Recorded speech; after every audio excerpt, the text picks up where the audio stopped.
Story 1. I'm a 49-year-old guy, and here's a little story I've got to share. It's about my stepdaughter, who's 25 years old, and her big dream to get married to her boyfriend, who's also 25. Everything seems pretty chill so far, right? I had some cash saved up, so I thought, why not help pay for their wedding? You think it would be smooth sailing from there. But oh boy, was I in for a surprise. So, a bit more about the family drama. Her biological dad, who's 54, has been pretty much MIA, missing in action all her life. He hasn't been there for her, didn't contribute a dime for her growing up, and my fiancé tells me he never paid child support. Not cool at all. Now, despite all this, my stepdaughter's always been cool with me. She's respectful, never gave me a hard time, and we've had a good thing going.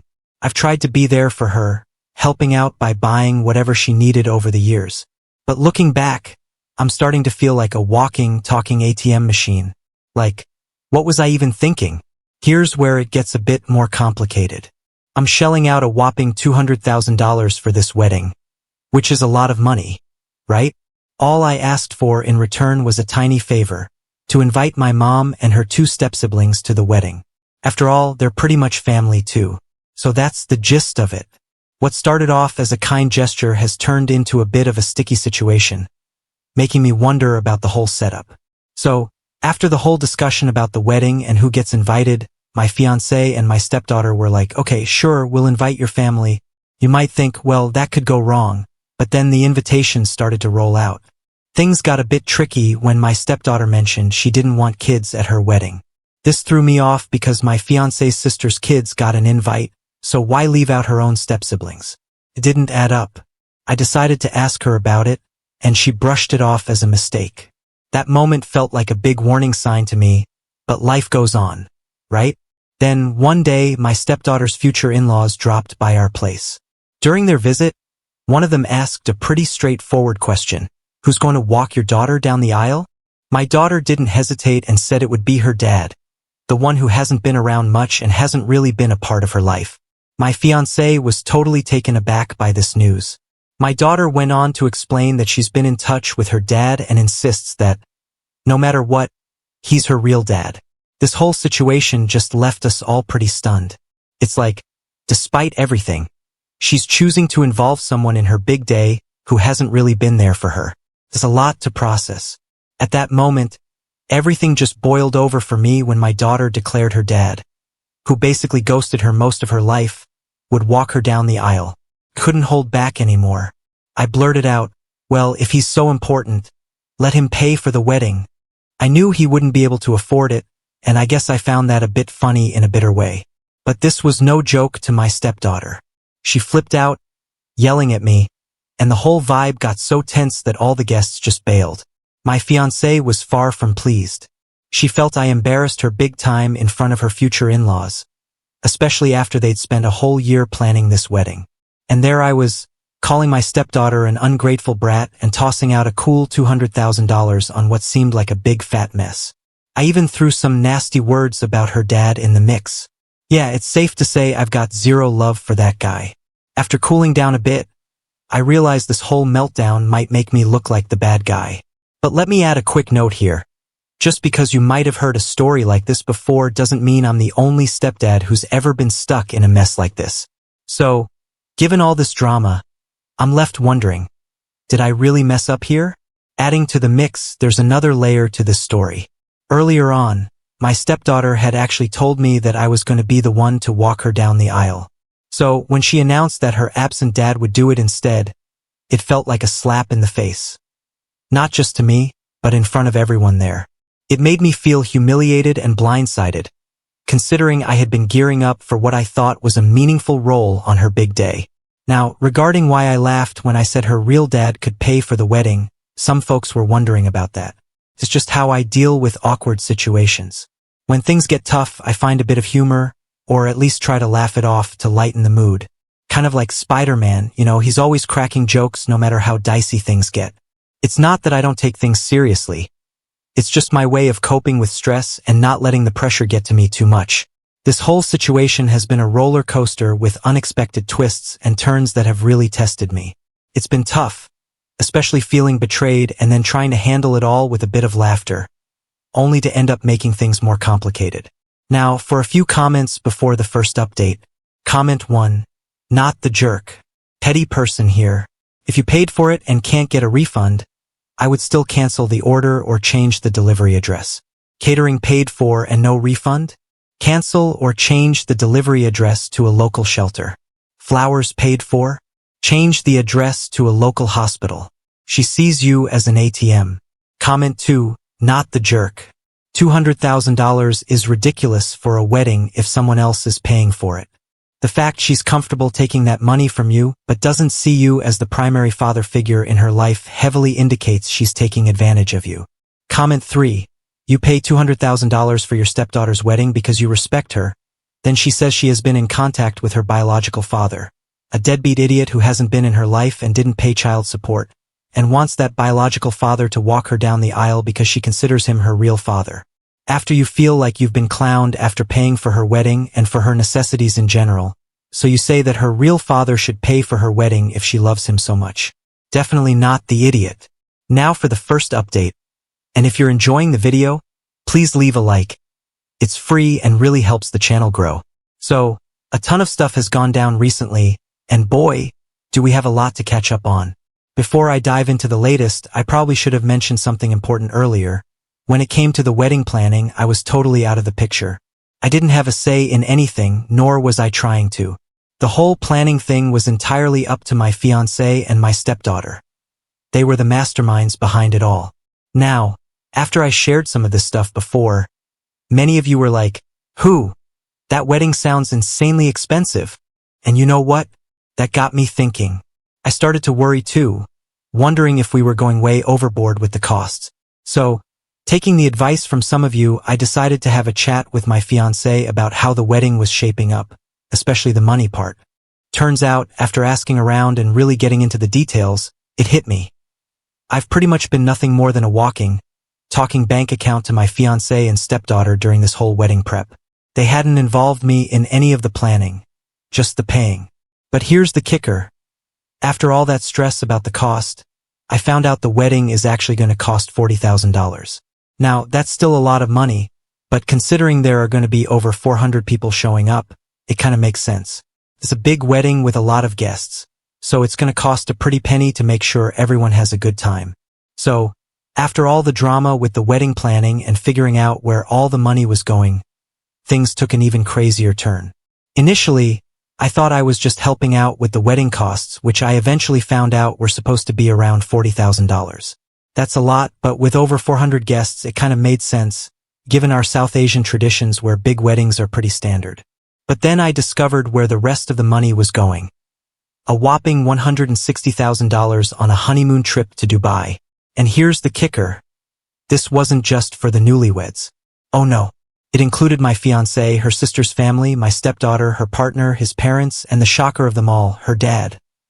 Yeah, the same dad who's been MIA, hasn't paid a dime in child support, and has been nothing but trouble. When I found out, I lost it. I was totally blindsided by this. I mean, paying for the wedding is one thing, but financing a luxurious holiday for a whole bunch of people, including that dad, was never part of the deal. And the way my fiancé told me about it, so calmly, as if she expected me to just nod and smile about funding everyone's dream vacation. That just blew my mind. How could she think it was okay to invite this guy on such an expensive trip, especially after everything she's told me about him? It made no sense, and it definitely didn't sit right with me at all. When I discovered the whole honeymoon plan and how my fiancé and her daughter had essentially decided to use my money for this extravagant trip without even asking me, I just couldn't keep my cool any longer. It felt like they had taken complete advantage of my generosity, planning to leave their young kids behind with me while they jetted off.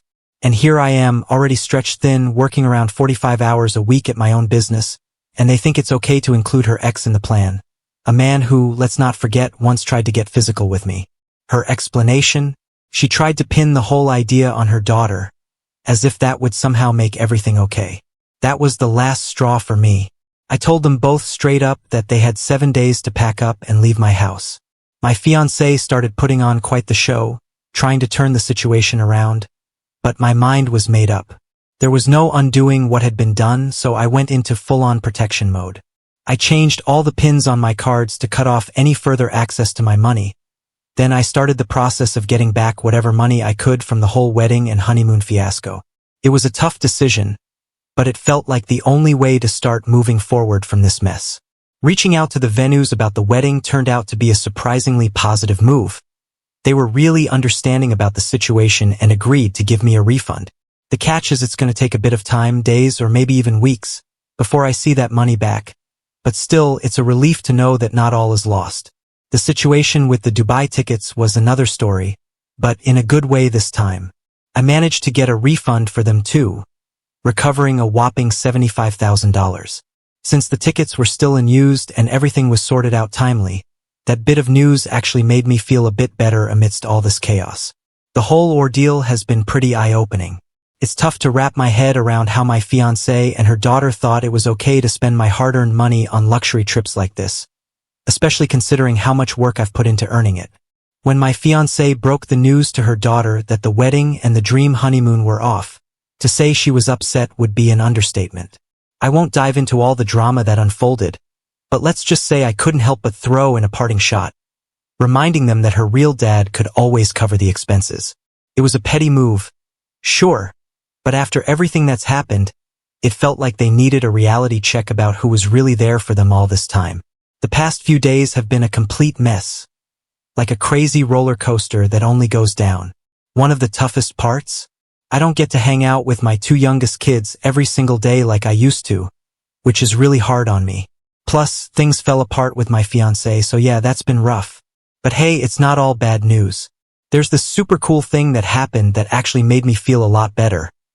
My oldest son, who's 25, just had a baby boy, and guess what? He decided to give his son my last name. When I heard that, I couldn't help but crack a big smile. It's nice to know that after all this mess, there's still someone who sees the good in me and wants to keep that connection strong. It's like a little bit of sunshine on a cloudy day. And here's a bit of a twist. I've decided to take a page out of the drama book and do something a bit unexpected. Remember all that fuss about the trip to Dubai?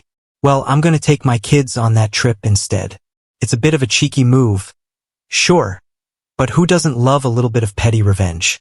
Plus, a trip to Dubai sounds like an amazing way to turn a bad situation into an awesome adventure. Who knows, it might just be the fresh start we all need. Now, for a few comments before the final update.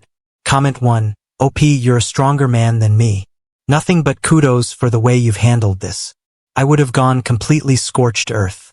They have no one to blame but themselves for the way they've handled the entire situation and what life has in store for them. Live your life with your kids as best you can and don't let those toxic dumpster fires try to twist things to them. The original poster responded with, unfortunately, I have to be in contact with my ex, and she is the mother of my child, which is really annoying, but we move. Comment 2. Bro, not gonna lie, this is one of the most satisfying stories ever. People worked so hard to get this kind of life. IDK how your entitled ex-stepdaughter and fiancé thought they can just do whatever they want, especially if it's not even their money. Like having a bit of respect for someone who's paying for your lifestyle. Having people who have narcissistic traits is the worst thing ever from experience. You really dodged a bullet on that one, bro.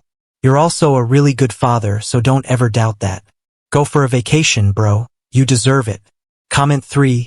Go see a lawyer. See if you can get a restraining order and have no contact with them. And finally, send everyone they know an email link to the original Reddit story. The way they are acting now shows exactly what kind of people they are and what they actually thought of you. I'm sorry you had to go through this. And if you never gave in, imagine how much worse they would be in the future. This might get the stepdaughter to realize your ways. Due to popular demand, I have removed the troll comment at the end. Let me know if I made a mistake otherwise. Now for the final update. I didn't think I'd be sharing again so soon, but here we are. So, after I decided that my ex and her daughter couldn't stay in my house anymore, things got a bit wild. They went straight to social media to tell everyone that I was being a total control freak with my money. They said I was being super petty and overreacting about calling off the wedding over what they called small issues. Now, let's get a few things straight that they conveniently left out of their social media blast.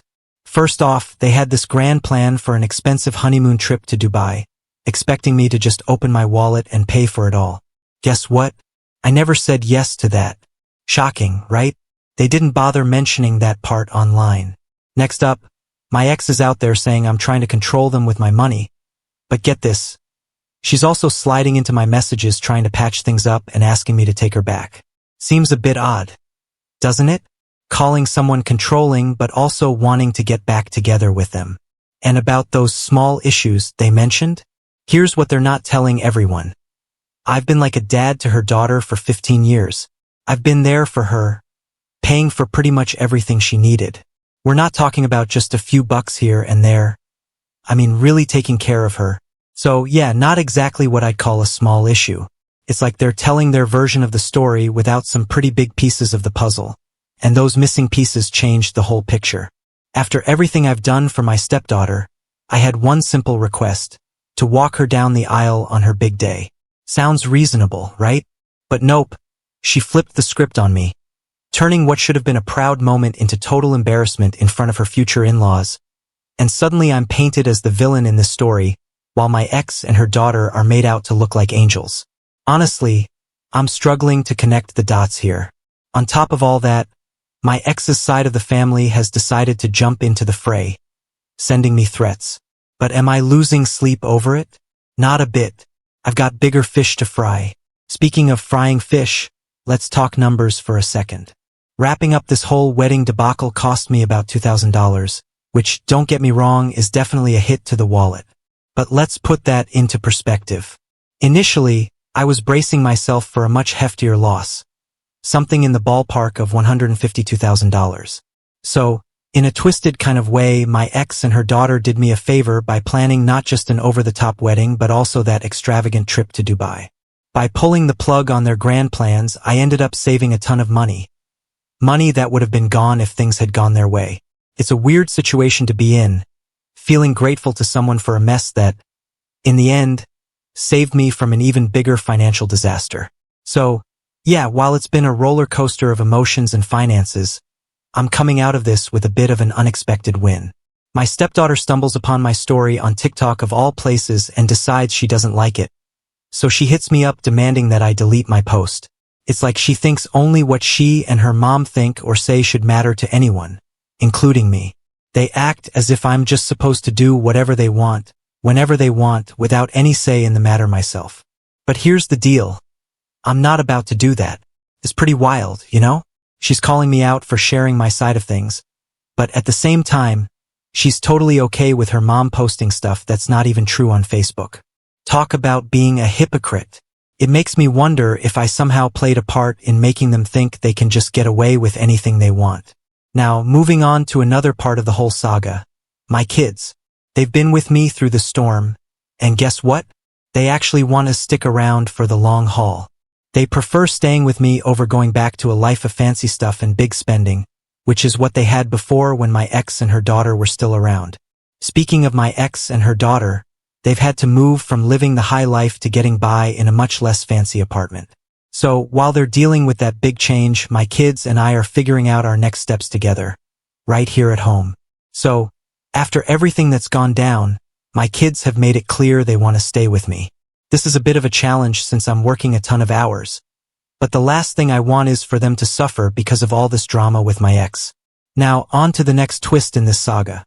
My stepdaughter and her then-fiancé hit a major rough patch, and it looks like my sharing of what went down, the lavish wedding and honeymoon plans that never were, played a part in that.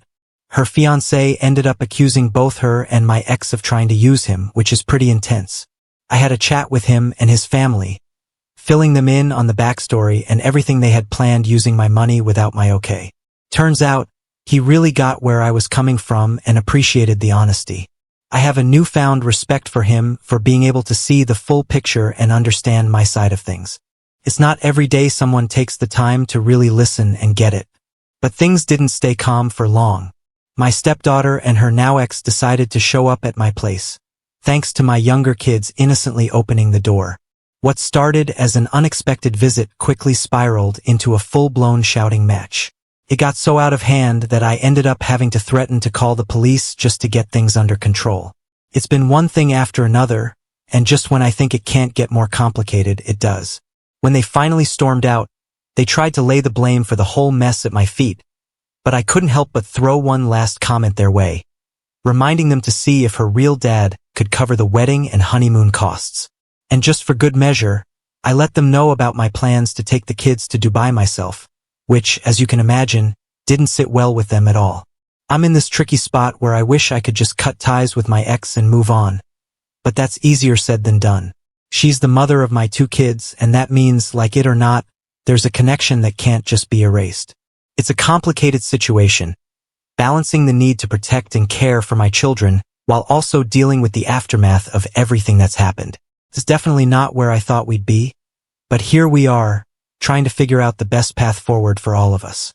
Edit. I forgot to mention that the other night, my ex's former boyfriend shows up at my doorstep, and he's not exactly sober, if you catch my drift. He starts going off, saying that I'm just throwing my money around, acting like I own the place and everyone in it. And then, as if that wasn't enough, he drops this bomb in his slurred British accent. No less, that he's been getting cozy with my ex. Yeah, he actually said he was shagging my bird. Can you believe that? That was the moment I decided, yep, I'm definitely getting security cameras. Whether or not there's any truth to him and my ex sneaking around isn't even my main concern. The fact is, she's not my problem anymore. She made her choices, and if those choices include hanging out with a guy who thinks it's cool to show up at my house half drunk and spilling secrets, then that's on her. She can deal with the fallout of those decisions. As for me, I'm going to make sure my house is locked down and secure. Let her live her life, and I'll focus on mine and my kids. Now on to the next story. Story 2. Before we start, if you're enjoying this video so far, please consider liking and subscribing to the channel. Now let's continue.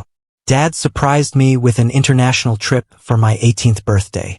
But my jealous stepmom and stepsister burned my passport a day before to not let me go. Now my dad is upset and did this to them. Hi, so a female, turned 18 a couple of days ago, and I was supposed to leave for my first international vacation to India. It was going to be a really special trip for me, for a plethora of reasons. My mother passed away when I was 6 years old, and to cope with the grief of losing her, my father and I would watch Indian films all the time together. They were really colorful and fun and just made me really happy. So I had always been fascinated by Indian culture. It also helped that my mother was the same way. She had always been a huge fan of Indian cinema her entire life, and a lot of her clothes were Indian-inspired, even though she had never been there and had only seen the place in films. My dad used to promise us, when my mother was still alive, that one day we would visit India for sure, and we would have so much fun there. Unfortunately, my mother passed away due to a brain aneurysm in her sleep before my dad was able to find the means to take us all from Illinois to India. My parents were in their early 30s back then, and it was really difficult to cope with such a huge loss at such a young age for all of us. Since my mother was just 32 when she passed away, and nobody had ever seen it coming, and my parents had been childhood sweethearts, so my dad was also taking it quite hard. It was just a bad time for all of us, and the only thing that would make me feel better was watching these films with my father. It became a sort of ritual for us. We would make it a point to watch one of these movies from my mom's collection at least once a week and try to spend some time together so we can bond. And that's how I got so close to my dad. And it has been that way for us ever since then. I know that my mother would be proud of us, and when we finally meet her one day, she's going to be really happy about the way that things turned out, well, for the most part, apart from a couple of things. I'm guessing that she's going to be happy about how we did with her passing. Anyway, I guess we could say that India has always held a special place in my heart and also my father's, and we always wanted to visit the country and learn about its beautiful culture. But so far, we either did not have enough money or enough time, since my dad was working too hard, and I had almost given up any hope of this ever happening. But then, on my 18th birthday, when my dad told me that we were going to finally live out all our dreams, I was more than thrilled. I was literally overjoyed. And the best part of it was that my stepmom and my stepsister would not be coming along with us on this trip. Just to be clear, they would not be accompanying me on this trip, not because I did not want them to, but mostly because they would have to miss out on a lot of other important events if they wanted to accompany us.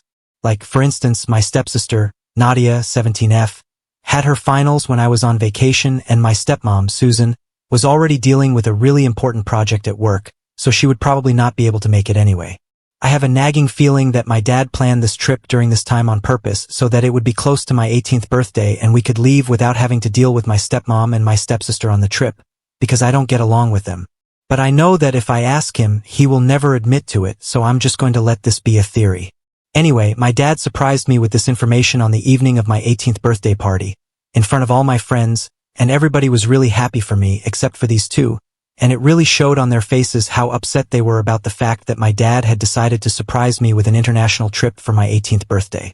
After the party was over and everybody had left, I could hear my father arguing with my stepmom, and I knew for a fact that she was fighting with him about the surprise that he had planned for me. Even though I could not make out a lot of words, I had deduced that it was because she believed that he should have postponed that vacation, and then we could have all gone as a family. I am glad that that did not happen because it would have been really troublesome for me for a couple of reasons. Firstly, because I did not get along with my stepmom and my stepsister, as you may have guessed by now. And secondly, because they are difficult people to be with, and especially on vacations, because I had been on a couple with them, and they were just not the right people to go on a trip with, and so I did not want them tagging along with us. I have already explained why this was important to me for emotional and sentimental reasons, and I would not have liked this trip to be ruined by their presence. And that's why I was very relieved that they would not be accompanying us, and my father also had valid reasons not to include them, since he did not want my stepmom to miss out on her work, and there was no way that Nadia could attend anyway since she had her finals, and she was about to graduate from high school in a couple of weeks. Susan and Nadia became a part of my life about 5 years ago, and things were really nice between all of us initially. The two of them were pretty cool to be with, and they did not seem to have any issue with me while my father was dating Susan. But they got married 2 years ago, and things suddenly changed for no reason. I know that my behavior did not change. I don't know why they did, but after they got married, the two of them suddenly started developing a weird attitude towards me, and slowly our relationship started changing. Granted, I had never been particularly close to either of them, but at least we had a cordial relationship before that. After they got married, Susan started treating me like absolute crap, and Nadia followed in her mother's footsteps. They would speak to me really rudely and would make it a point to be as mean to me as humanly possible. They would always do it when my dad was not around, but whenever he would be in the same room as us, they would go back to being sweet to me. It was really weird behavior for me, and I felt like I had to talk to my dad about it, so I did. Then we had a family meeting where we could confront these issues, and at first they outright denied it. But lucky for me, I had recorded one of the conversations that I was having with them a couple of days ago, and they were being downright nasty to me, so they could not exactly weasel their way out of this with their lies, and then they finally had to tell the truth and they decided to be manipulative. Susan and Nadia started crying and told my father that we were just feeling weird because, even after marriage, it seemed like I still had not come around to accepting them as family, which was completely not true because I did think of them as family. It was just that they were treating me badly. So after that, I don't know why they would expect me to treat them well when they could not extend the same courtesy to me. My father was really confused because this was the first woman that he had liked so much after my mother, and I could understand that he didn't want to give up on this relationship so easily, so he told us all to try and make things work because he would hate to be caught up in the middle of all of this. And for my father's sake, I decided that I would try to keep my peace with them in spite of what they had tried to do at that family meeting.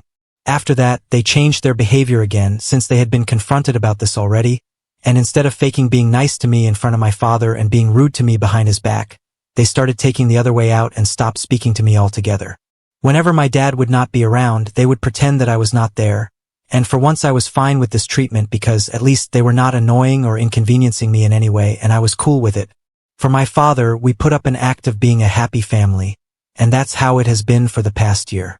I don't know why they ever changed their behavior with me, since I don't think I did anything to force them to start acting that way with me. But I guess they're just crazy people, and with what they did recently, they just proved my point. The day after my 18th birthday, which was 3 days ago, I met my father at breakfast, and I pulled him aside to speak about the fact that I had overheard them the night before. When I asked him if Susan and Nadia were pissed off about not being included in the trip to India, he told me that they were pretty upset about it. But he knew that this was supposed to be special for me, and he was also aware of the fact that we did not exactly share a good relationship, no matter how hard we tried to hide it in front of him.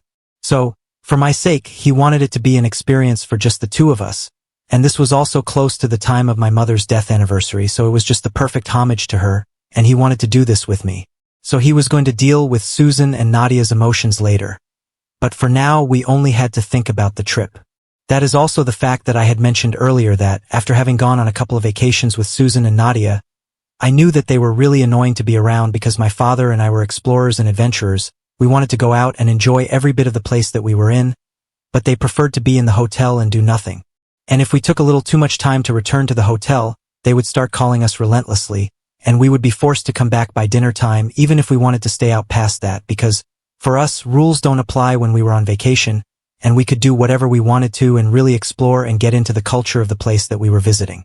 It was not the same for them, and in India it was going to have to be really special for us, so we did not want them tagging along and restricting us. I did not think there was anything wrong with that because, to be fair, even Susan and Nadia have had a couple of short trips and getaways over the past couple of years, and they did not include us, so I do not think there was any reason for them to be pissed off about this. The only difference was that whenever Susan and Nadia would go out, just the two of them, they would make sure that they went someplace close by and would not be gone for more than 2 to 3 days, and we were going all the way to India for 10 days. Maybe that was one huge difference, but apart from that, I thought that we were being completely fair. So when my father told me not to worry about it and that he was going to deal with Susan and Nadia once we go back from our vacation, I was really happy about it. I was really looking forward to this trip, and for the past 2 days I was determined not to let anything get me down because I was finally going to India, and I even started packing and stuff. I was done packing yesterday, and tomorrow we were supposed to leave for India, but unfortunately I don't think that's going to be possible anymore, since not dealing with Susan and Nadia led to them burning my passport.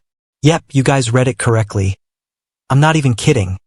They literally burned my passport, and we found out about it a couple of hours ago. It's 2 o'clock in the morning right now, and at around 6 o'clock in the evening I was looking for the doctor's documents so I could put them in one place and not be disorganized. I had kept my passport in my bag, and I was rechecking everything to make sure everything was in its place when I found out that it was missing.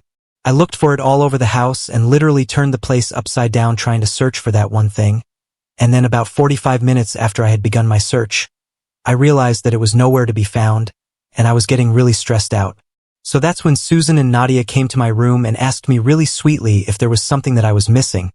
And even though I knew that there was something off about their demeanor, I could not bring myself to reject any help, and I told them that I was missing my passport and I couldn't find it, even though I had searched the entire house. So I asked them if they knew where it was. Susan threw a half-charred and unusable passport on my bed and asked me if that was what I was looking for. I was shocked to the core, and I did not even know how to respond because most of it was burned away, and there was no way that any sort of authority would accept this, so I essentially did not have a passport anymore. They looked pretty pleased with themselves when they saw the look of shock on my face, and I think I might have gone numb for a couple of minutes after that. When I realized what had happened, I made up my mind that I was not going to give them the satisfaction of watching me cry, so I kept the passport aside, and then I got up, shut the door right on their faces, and locked myself in my room and cried for the next few minutes. My dad was outside for some last-minute shopping for himself since he needed some summer clothes for the weather there, and I texted him to come back home immediately and told him what happened in the text itself, so that I wouldn't have to explain anything when he came back home. I even sent him a picture of the passport that had been burned beyond recognition, and in a couple of minutes he had come back home. I did not open the door or anything and just let him deal with the situation. When he came back home, I knew instantly because he started yelling at Susan and Nadia almost immediately. He called them psychos and told them to get out of his house because there was no way that he was going to accept this sort of treatment for his daughter, and said that he had already made a mistake by looking past the first incident where I had spoken about the way that they had been treating me. He was not about to let it happen again and let himself fall weak just because he had loved Susan. I could hear Susan and Nadia pretending to cry downstairs, and they were telling him that apparently the reason that the passport was burnt was because I had apparently accidentally left it on the dresser and I had left a cigarette there as well without putting it out, which is how it caught on fire. That was a blatant lie, and that's the point where I decided that I had to intervene and went downstairs to confront them. My father knows very well that I don't even smoke, so that was obviously a lie. And once I came downstairs, he told me that I had come at the perfect time because he was just about to do something that would make it all even for all of us. I thought he was going to call the cops, but then he did something even better. I had no idea what he was referring to at the time, but then he went to his office and brought out some documents. I did not have any idea what that was about, but I saw Nadia's face fall the second that my dad handed her those papers, and then within a minute he had snatched those documents out of her hands and then torn them up right in front of her face. It was not until later that I found out that those papers were for a student loan that my father had decided he was going to help Nadia with. She had to take out a student loan to be able to pay for college because her mother hadn't exactly saved up enough money for it, and she had already started applying, but the money was still pending, and my father had decided that he was going to help her out by becoming a co-signer instead of her mother, since he was slightly more financially sound as compared to Susan. But now that they had burnt my passport, it was only fair that she lost a huge opportunity as well.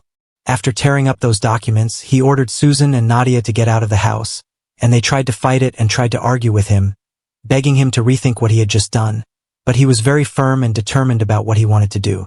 So in an hour they had left, but now they are begging me and have been messaging me non-stop for the past couple of hours ever since they left. Nadia especially is particularly apologetic and is telling me that she is willing to do anything to fix this for me, but all I have to do is to talk to my dad and convince him to become a co-signer and help her take out a student loan yet again, because in the future it will be much easier for my dad to pay it off along with her as compared to Susan, and they had no idea that my father was about to do this. They told me that they were really sorry and that they had just been feeling a little put off by the fact that my father had not bothered to include them in this plan, and they were feeling like they were not part of the family. So I chose to respond to that particular message, and I reminded them that even the two of them had gone out so many times as mother and daughter, so how was it unfair for me to have a vacation with my father for my 18th birthday? Especially given how Nadia's father was part of her life and she still occasionally got to see him at least once or twice a month since he lived in another state and did not have custody. But my mother had passed away a long time ago, and we just wanted to have this one trip to honor her, and she couldn't even let me have that. So it was really unfair and stupid of her to demand that I help her now because I don't think what she did to me was fair, but what happened to her is completely fair and square, and now she has lost the right to ask anything of me, not even forgiveness, because I did not have that to offer to her. But she keeps begging me through text and I have tried to block her, but then there is something just stopping me from doing that, and it's the fact that maybe it was not fair for us to go off on a vacation just the two of us without bothering to think about Nadia and Susan, since they do kind of have a point. The two of them only go out for 2 or 3 days and it's mostly to nearby places, but we were going to India for 10 whole days, which is a really long time. So now I'm here to ask Reddit if I should have included my stepmom and stepsister in the plan for a 10-day international trip with my father. Date 1. Hi. So before I start talking about what happened, let me just get a few things out of the way. First and foremost, we did not call the cops when I found out that they had destroyed my passport because we did not really want to pursue this legally because it just didn't seem worth it at the time, and honestly it didn't even occur to me. I was in a state of total panic, and even if I had been able to call the cops, I don't think anything would have happened to them because it would take a really long time to prove that they were the ones who had burned my passport on purpose. They were just passing it off as an accident, and that would be the solution to all of it for them, so why waste my time on that? Now, moving on to the second thing, a lot of you were asking me why I was not in college yet, and well, I had graduated from high school last year, but after that I decided to take a gap year and figure out life for myself. In the past year, I have worked in a couple of places, and I do have some experience in the line of work that I want to get into eventually, which is journalism. I have interned at a couple of places, and I have a bit of an idea about how everything works. As of now, I have already started applying to colleges, and Nadia and I were supposed to start at the same time. Luckily for me, my grandparents have the entire college fund covered, so my dad does not have to worry about that, and neither do I. However, Nadia does not have the same thing going on for her, which is why my dad had been willing to co-sign and take out a student loan for her since he knew that Susan was really worried about it. Her father was not up for it. He believed that Nadia should be able to pay for herself, and Susan was of the opposite view. She believed that Nadia should have had some help since college is pretty stressful and she does not need to worry about the tuition money as well. Anyway, that was their issue, and I knew that they had been having trouble about what to do, but I did not concern myself with it. I only got to know about it a couple of days ago after I discussed it with my father, and he told me exactly what those documents had been that he had torn up in front of Nadia. Anyway, coming back to what has happened today, I was supposed to leave for India, but since I don't have a passport anymore, I can't do that. So my dad and I are spending the day at home and watching old films that we used to love just to cheer me up, and I've got to say it's kind of working. I've also blocked Nadia and Susan because I don't need to feel sorry for them. You guys were right. I was beating myself up for no reason, and I think a lot of it had to do with the fact that I was missing my mother and I was really emotional. So I guess I was kind of in a state. Also, it was 2 o'clock in the morning, and we all know that we shouldn't trust how we feel about life past midnight. So I'll consider this a lesson learned. I've blocked them, and now they can beg as much as they want to. It's not going to help their case. They screwed me over for no reason, so now whatever is happening to them, they totally deserve it. Update 2. Hello. It has been 4 days since I last posted here. And today my dad came back home from work and told me that he had filed for divorce. He and I then had a discussion that I think was long overdue. That last family meeting that we had, where we sat down and we discussed the change in behavior that Nadia and Susan had after Susan got married to my father, was kind of pointless because after that things really didn't change. Instead of treating me badly, they just stopped interacting with me at all, and that's not the way a family should be. So my father sat me down and told me that he had been selfish for a really long time and that he had only been thinking about himself, but now he had realized that this was not good for any of us, and he was better off without this woman because clearly she was not the right person for him. Maybe he was in love with her, and that was his own issue, but she did not love him enough to treat me nicely and accept the fact that he had a daughter. He told me that he kind of knew that the reason that she did not like me was because she could never bring herself to think of me as family, and she probably felt like, to my father, I would always come first and it would never be her and Nadia over me. So maybe that's why she was jealous and insecure about me. He would never be able to find out the real reason for the change in their behavior since they had always been nice to me, and they only started acting this way around me after marriage. He had been willing to look past that since it was not exactly inconveniencing anyone, but not anymore because the damage was already done. So he was done pretending to be a happy family because it was just an act, and they did not need to pretend anymore, and neither did we. We are not a happy family, period. That was the reality of the situation, and he was ready to accept it now. So he had filed for a divorce that day after speaking to his lawyer, and hearings were going to start pretty soon. He apologized to me for everything that I had to face because of him, and we hugged it out. You might think that he is not even a good father, but for me he's always going to be the best. Maybe he did a couple of things wrong, and maybe he was selfish a few times, but I'm going to forgive him for all that because, for everything that he did wrong, there were so many things that he did right for me, and I don't think I could have ever asked for a better father. I love him, and I always will. Update 3. So I'm assuming that Susan was served with the divorce papers today because my father came back home from work earlier than usual, and he has locked himself up in his office since then, and I can hear him screaming at somebody periodically. I don't really know what's going on, but when he comes out, I'm going to be sure to ask him. He hasn't even spoken to me ever since he came back home from work, and I was worried about what was going to happen, but I know now that he will deal with it.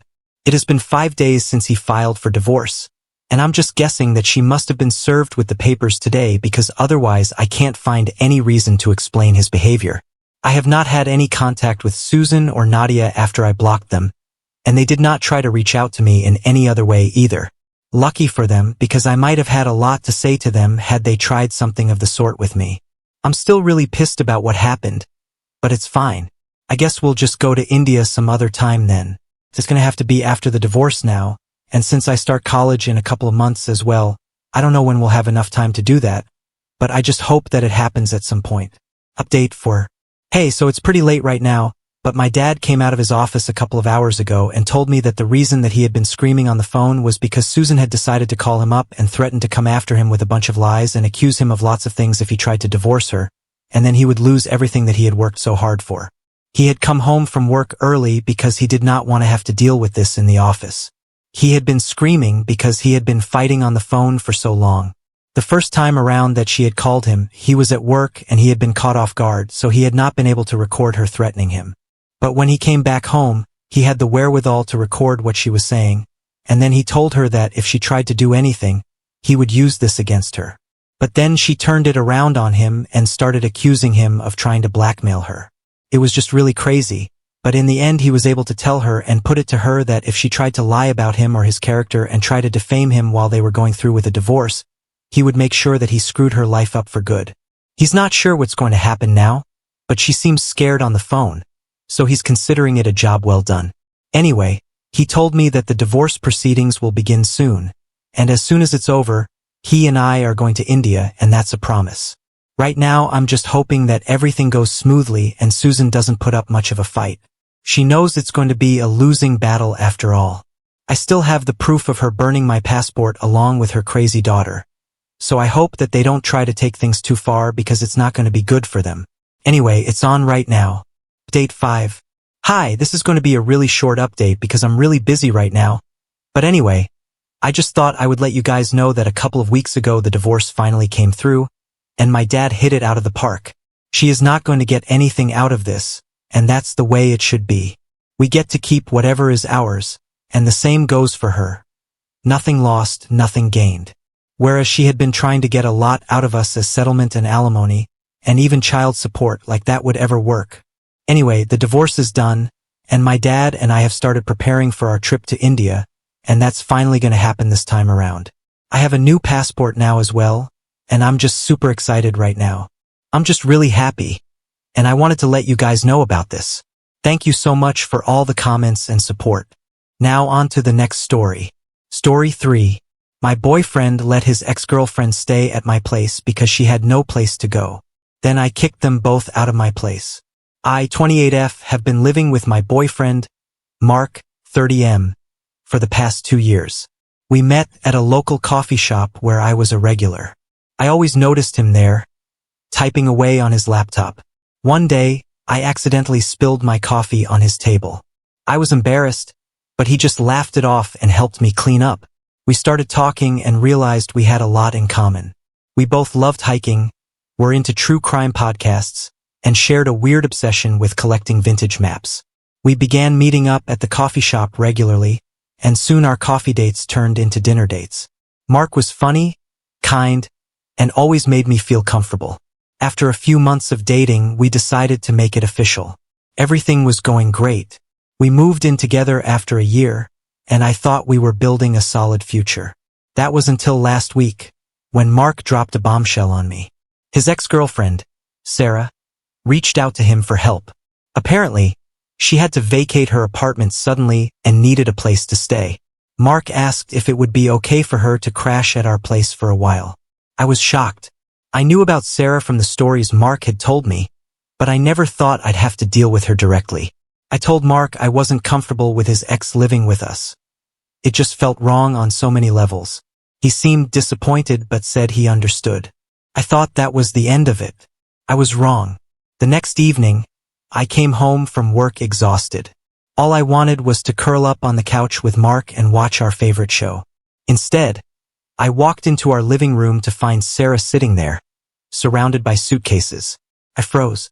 Sarah looked up at me with an awkward smile and waved. Mark came out of the kitchen looking nervous.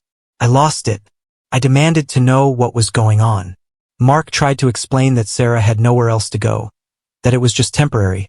But all I could focus on was the fact that he had gone behind my back and moved his ex into our home without my consent. We had a huge fight. I told him how disrespectful this was, how it made me feel like my opinions and feelings didn't matter to him. Mark kept insisting that I should be more understanding, that I should be a nice human being. A nice human being? Was I not nice when I welcomed him into my life? When I supported him through his job change? When I nursed him back to health when he got that terrible flu? How was it not nice to want to keep my home, my safe space, free from his past relationships? The more we argued, the more I realized how differently we viewed the situation. To Mark, this was about helping someone in need. To me, this was about trust, respect, and boundaries. I couldn't believe he was willing to jeopardize our relationship for his ex. I started wondering if there was more to the story. Did he still have feelings for her? Was I just a placeholder until Sarah came back into his life? As I write this, Sarah is still in our guest room. Mark is sleeping on the couch, and I'm alone in our bed, feeling betrayed and confused. I don't know what to do. Part of me wants to kick them both out, but another part is scared of losing Mark. I keep replaying our relationship in my head, trying to see if I missed any signs. Was I too trusting? Did I ignore red flags? I thought we had a strong foundation, but now it feels like it's crumbling beneath my feet. I need advice. Am I overreacting? Should I try to be more understanding? Or should I stand my ground and demand that Sarah leaves? How do I even begin to rebuild trust with Mark after this? I never thought I'd be in this situation. I always prided myself on being a good judge of character, but now I'm questioning everything. The worst part is I still love Mark. I thought he was the one, but now I'm not so sure. Any advice or similar experiences would be greatly appreciated. I feel lost and could use some perspective. Edit. Thank you all for your responses. I'm overwhelmed by the support and advice I've received. I'll post an update soon once I figure out my next steps. Update 1. It's been a week since my last post, and I wish I had better news to share. The situation with Mark and his ex-girlfriend, Sarah, has only gotten more complicated and heartbreaking. First, I want to thank everyone who commented on my original post. Your advice and support meant a lot to me during this difficult time. Many of you suggested I should stand my ground and demand Sarah leave. Others advised me to have a serious talk with Mark about boundaries and respect. I tried to follow your advice, but things didn't go as planned. For the past week, I've been giving Mark the silent treatment. I know it's not the most mature response, but I've been so hurt and angry that I can't bring myself to talk to him. He's tried to approach me several times, but I've just walked away or locked myself in our bedroom. During this time, I've been reflecting on my relationship with Mark, especially what he told me about Sarah when we first started dating. Mark had mentioned that Sarah was his first serious girlfriend. They dated for 3 years in college and even talked about getting married after graduation. According to Mark, their relationship fell apart when Sarah got an amazing job offer in another state. Mark wasn't ready to leave his family and friends, so they decided to try long distance. It didn't work out. The distance, combined with their busy schedules, created a rift between them. They fought more often, mostly about not spending enough time together or not making enough effort to visit. The breaking point came during one of Sarah's visits home. Mark had planned a romantic weekend getaway, but Sarah got called into an emergency work meeting and had to cancel at the last minute. Mark was devastated. He felt like he was always the one making sacrifices while Sarah prioritized her career. They had a huge argument over the phone. Mark accused Sarah of not caring about their relationship anymore. Sarah fired back, saying Mark was being selfish and unsupportive of her dreams. In the heat of the moment, they both said hurtful things they couldn't take back. They broke up that night, both too stubborn and hurt to try and fix things. Mark told me he regretted how things ended with Sarah. He said he wished they had handled things more maturely, that maybe they could have found a way to make it work if they had just communicated better at the time. I thought he was just being nostalgic about his first love. Now I'm not so sure. Over the past week, I've noticed that Mark has been spending a lot of time with Sarah, supposedly helping her find a new place to live. They're often out together, looking at apartments or discussing her options. I've overheard them laughing and reminiscing about old times. It makes my stomach churn every time. Yesterday, something happened that confirmed my worst fears. I had decided to treat myself to lunch at my favorite cafe, hoping to clear my head and figure out what to do about this situation. As I walked in, I froze. There, in a cozy corner booth, were Mark and Sarah. They were sitting close, heads bent together in deep conversation. What made my heart drop was seeing their hands. They were holding hands across the table, fingers intertwined intimately. They looked like a couple, completely lost in their own world. I couldn't believe my eyes. All the doubts and insecurities I'd been feeling came crashing down on me at once. Was this why Mark was so insistent on helping Sarah? Had he been lying to me this whole time? I wanted to march over there and confront them, to demand answers and unleash all the hurt and anger I'd been holding in. But something stopped me. Maybe it was shock, or maybe a part of me didn't want to face the reality of what I was seeing. Instead, I quietly left the cafe and went home. I spent the rest of the day replaying that scene in my mind over and over again. When Mark came home that evening, acting like everything was normal, I could barely look at him without feeling sick. Now I'm torn about what to do next. Part of me wants to confront Mark with what I saw, to force him to admit what's really going on between him and Sarah. Another part of me is scared of what that confrontation might reveal. Am I ready to hear that the man I love, the man I thought I'd build a future with, has been lying to me? I feel like I'm at a crossroads. Do I fight for this relationship, try to understand what's happening, and see if there's anything left to salvage? Or do I cut my losses now, protect my heart before it gets even more broken? I'm planning to gather more evidence before I make any decisions. I want to be absolutely sure about what's going on between Mark and Sarah before I confront them. It's not something I ever thought I'd do, but I feel like I have no choice. I'll keep you all updated on what happens next. Once again, thank you for your support and advice. It means more to me than you know. Update 2. It's been another week since my last update, and a lot has happened. I've made some tough decisions, and I wanted to share the outcome with all of you who have been supporting me through this ordeal. After catching Mark and Sarah holding hands at the cafe, I decided to investigate further. I hated feeling like I had to spy on my own boyfriend, but I needed to know the truth. Over the next few days, I paid close attention to their interactions and movements. I noticed they were spending even more time together, often leaving the house early and returning late. They always had excuses. Apartment hunting, helping Sarah with job applications, or meeting up with old friends. But their body language told a different story. They stood too close, laughed too intimately, and shared too many inside jokes. One evening, I pretended to go to bed early but actually waited by the window. I saw them return from one of their outings. They lingered by Sarah's car, talking in hushed tones. Then, to my horror, I saw them kiss. It wasn't a friendly peck, but a passionate, lingering kiss that left no doubt about their relationship. I took photos and even managed to record a video of their interaction. My hands were shaking, and I felt sick to my stomach, but I knew I needed evidence. I couldn't let them gaslight me or try to explain it away. The next morning, I woke up early and packed all of Mark's and Sarah's belongings. I placed them in the living room and waited for them to wake up. When they finally emerged, looking confused at the sight of their packed bags, I told them both to leave my house immediately. Mark was shocked. He tried to ask what was going on, but I didn't let him speak. I showed them the photos and video I had taken. Their faces paled, and they fell silent. I told them I knew about their affair, that I had seen them at the cafe and caught them kissing outside our home. I said I couldn't believe how they had betrayed my trust, how they had turned me into someone who had to spy on her own partner. Sarah started to cry, mumbling apologies.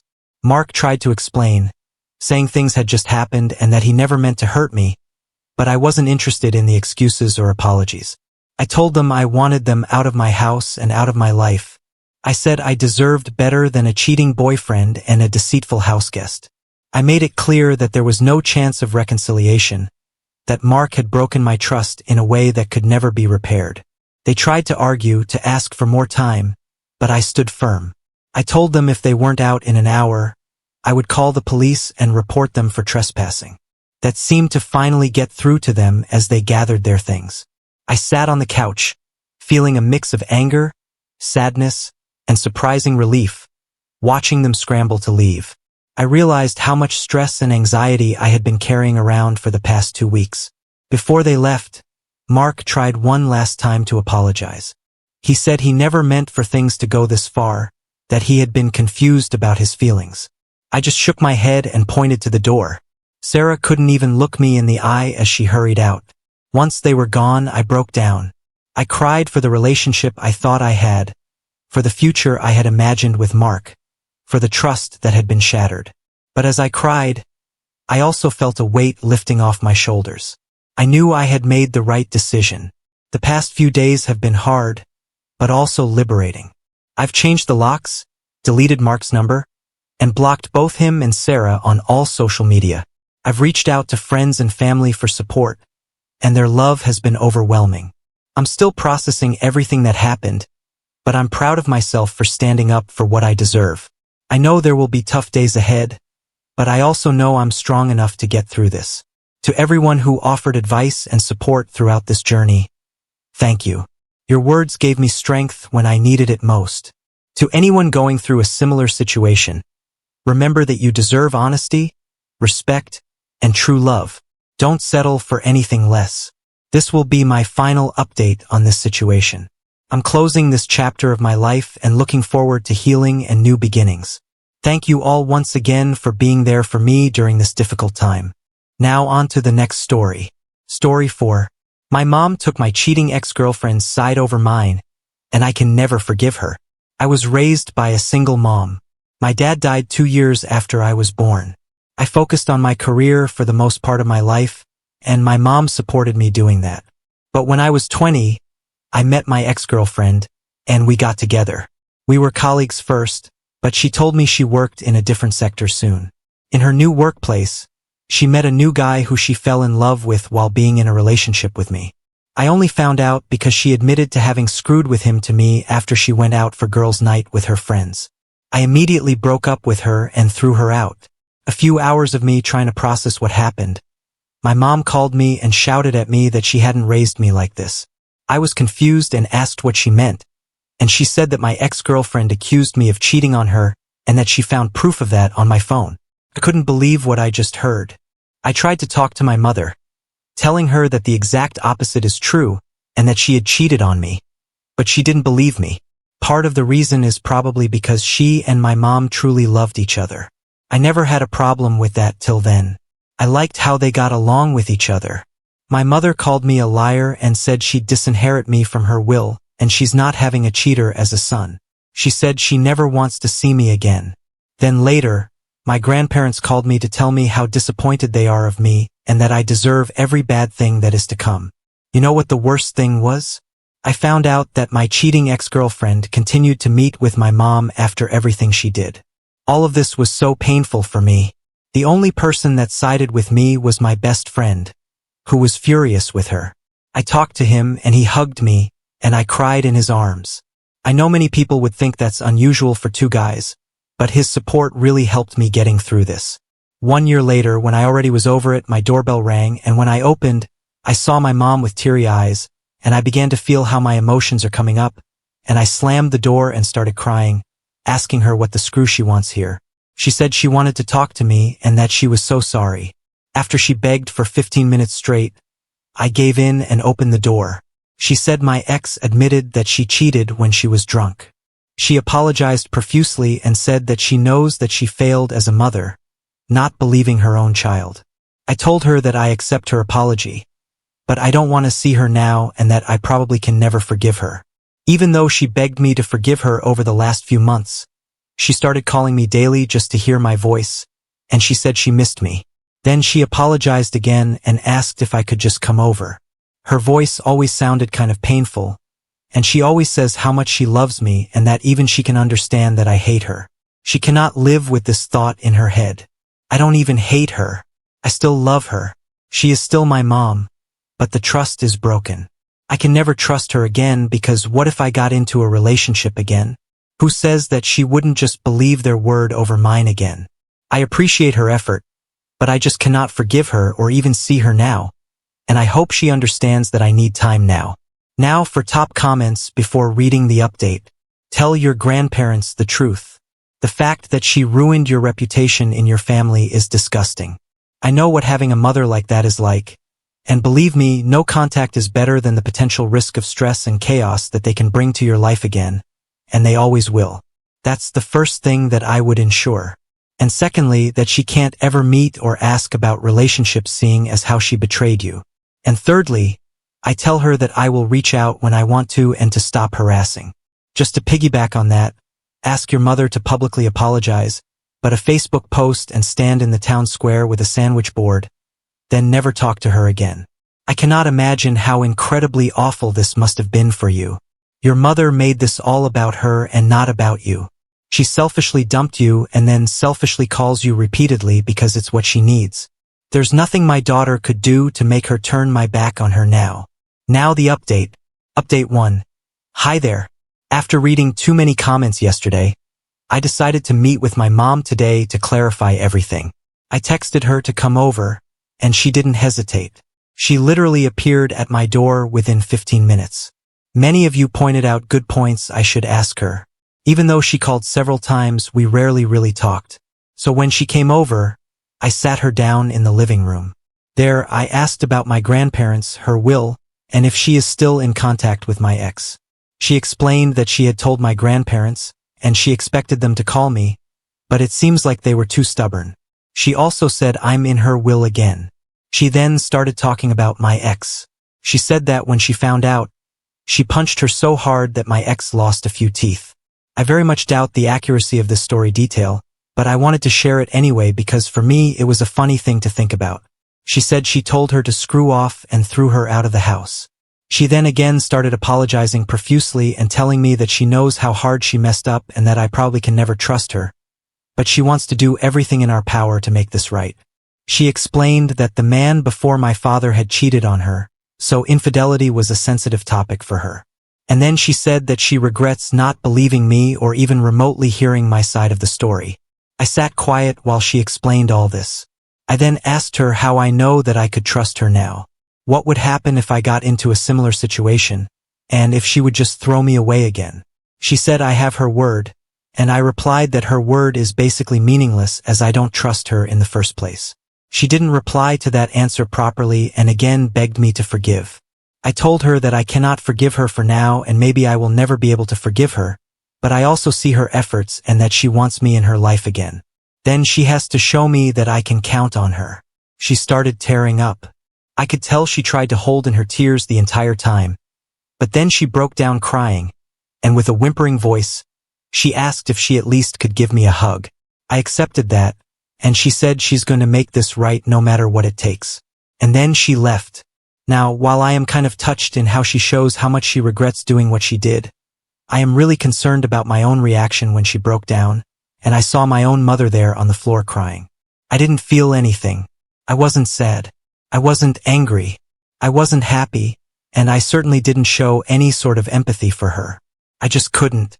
During the year of having no contact with her, I refused to go to therapy. Maybe it's not too late to do that now. In the end, I want to thank all of you for your nice comments and support. I tried to read every single one of your comments, but the post kind of exploded way more than I expected. Have a nice day. Update 2. Hi guys. Some of you probably waited for an update considering the last time I gave an update was 4 months ago. Okay, so I was in therapy and I feel so much better now. Doesn't mean that I forgot what happened. I honestly have to admit my mom really improved herself. I moved into a new apartment last month, and when I asked her to help, she immediately said yes. Even though the day of me moving was a day where she had important appointments on her job, which she canceled to be there for me. She calls me almost every day to ask me how I am. Sometimes she even drives to my workplace to leave me a bit of lunch there. She also visits me at home just to see me. She says she wants to hear my voice. I still cannot fully trust her. I'm in therapy, but I'm not sure if I ever will be able to, but I do recognize her efforts to make things right. She also talked to my grandparents again and made them apologize, but I couldn't care less about them. They were still even after the truth came out. Some of you might be interested in what happened to my ex. The last thing I heard from her was that the guy she cheated on me with has now cheated on her too, and he just saw her as some kind of fling. But that's just hearsay from the friends of my best friend. I don't know if it's true or not, and I don't really care about her at all. But if it was true, it would be great karma though. Thank you so much for your support. I'll try to keep you updated if anything happens that is worth being told. Now on to the next story. Story 5. Spent days making my sister a $2,500 engagement cake. At the party, she told me I wasn't invited and to leave. So I told everyone how she's lied for years, saying I tried to steal her ex. For context, I, 26 female, have been running my own bakery business for the past couple of years, and I would say that we have been having a pretty decent run. My business is pretty well known in the area that I live in. We have also been thinking about expanding for quite some time. I am a professional, and I have always had a keen interest in all of this. I have also graduated from culinary school and have enough experience in the field to qualify as a pretty great baker.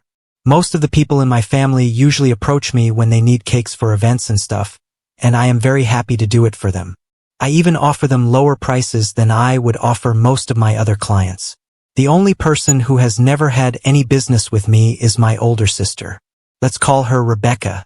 She is 4 years older than me, and we did have a good relationship earlier, but things just went bad between us a couple of years ago, around 6 years ago. She had brought home her boyfriend at the time for Thanksgiving dinner. She had just started working at a new company, and that's where the two of them had met. They had only been dating for a few months, but I could tell that she was pretty serious about him. But I don't know if he was just as into her as she was into him because, after dinner, I had gone out for a smoke, and he followed me out and started flirting with me. I was not comfortable with it, so I did not entertain it and went back inside. Later that night, I pulled Rebecca aside and told her about how her boyfriend had been behaving with me, and she seemed upset about it, but did not say anything to me and said that she would look into it later. I did not think much of it because I thought that I did the right thing, and now it was up to her what she wanted to do about it. But I don't know why. After that incident, she started distancing herself from me. I would try my very best to keep in touch with her and to get her to hang out with me and stuff, but she just stopped one day and never explained her behavior to me. She even broke up with that guy a couple of months after that incident, but even after that we did not fix things between us, and even I started getting really annoyed by the way that she would constantly blow me off and act like she did not want to be around me or even speak to me. So I stopped putting an effort into keeping in touch with her. After that, things were never the same with us, and we were civil to each other at family gatherings and stuff, but we were not friends the way that we used to be. It was not until a couple of years ago, maybe 3 years back, that I found out what had really happened and why she had stopped speaking to me all of a sudden. Our cousin, who both of us are really close to, let's call her Lena, 30, female, told me that Rebecca had told her certain things back then that she did not reveal to me at the time because she did not know if it was her place to say anything, but now we had all grown up a lot, and she thought that she could finally tell me so that I would have an explanation as to why Rebecca did not speak to me anymore. Apparently, after that Thanksgiving dinner, when Rebecca had asked her boyfriend about what I had told her, he denied it and said that I had actually flipped the story and it was me who was hitting on him and trying to get with him instead of the other way around. And Rebecca had believed him instead of me because, apparently, she had been quite insecure about me at the time and thought that I was capable of screwing her over. Of course, she did not actually say that she was insecure about me, but the way that she had been talking about me back then had made it very obvious that it was the truth. At least that's what Lena told me, and it honestly did make sense because, for the longest time I had only been Rebecca's dorky little sister, but after that I became my own person, and that was going to be a little threatening for her, especially when her boyfriend was hitting on me. It was really hurtful for me that she had believed some random guy over me just because she needed a reason to hate on me and make me look like the bad guy just for being honest with her and refusing to live in her shadow all my life. Lena had consoled me and told me that it was not my fault, but even then, it was really upsetting for me back then, and I don't think I ever really got over any of it. I had just believed that Rebecca and I were close enough not to let these kinds of petty things get in the way of our relationship, but obviously that was a one-sided expectation, and she was actually just looking for any excuse to get rid of me, and then she could freely talk badly about me to other people without feeling guilty about it.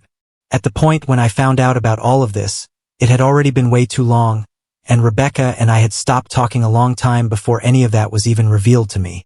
So, at the time, it did not seem worth it to confront her about it and try to make things right because it was just too late, and we had all moved on in life. Rebecca and I had already not been on speaking terms with each other for almost 3 years when I found out, and even Lena had distanced herself from her, but that was because both of them were busy with their own lives and not because of some fight, unlike us. Rebecca was busy because she was pregnant at the time, and that was another reason why I did not think it was worth it to confront her and bring up all these things from the past because that would just lead to a lot of unnecessary stress that could easily be avoided by just sweeping it all under the rug and not speaking of it.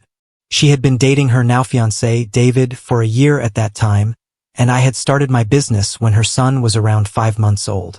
I'm not saying that it was necessary for everybody from my family to approach me whenever they needed cakes for any event, but I thought it would be nice if people did that, and in spite of all the unresolved conflicts between us, I still expected Rebecca to approach me when she would require a cake for her son's birthdays because his family.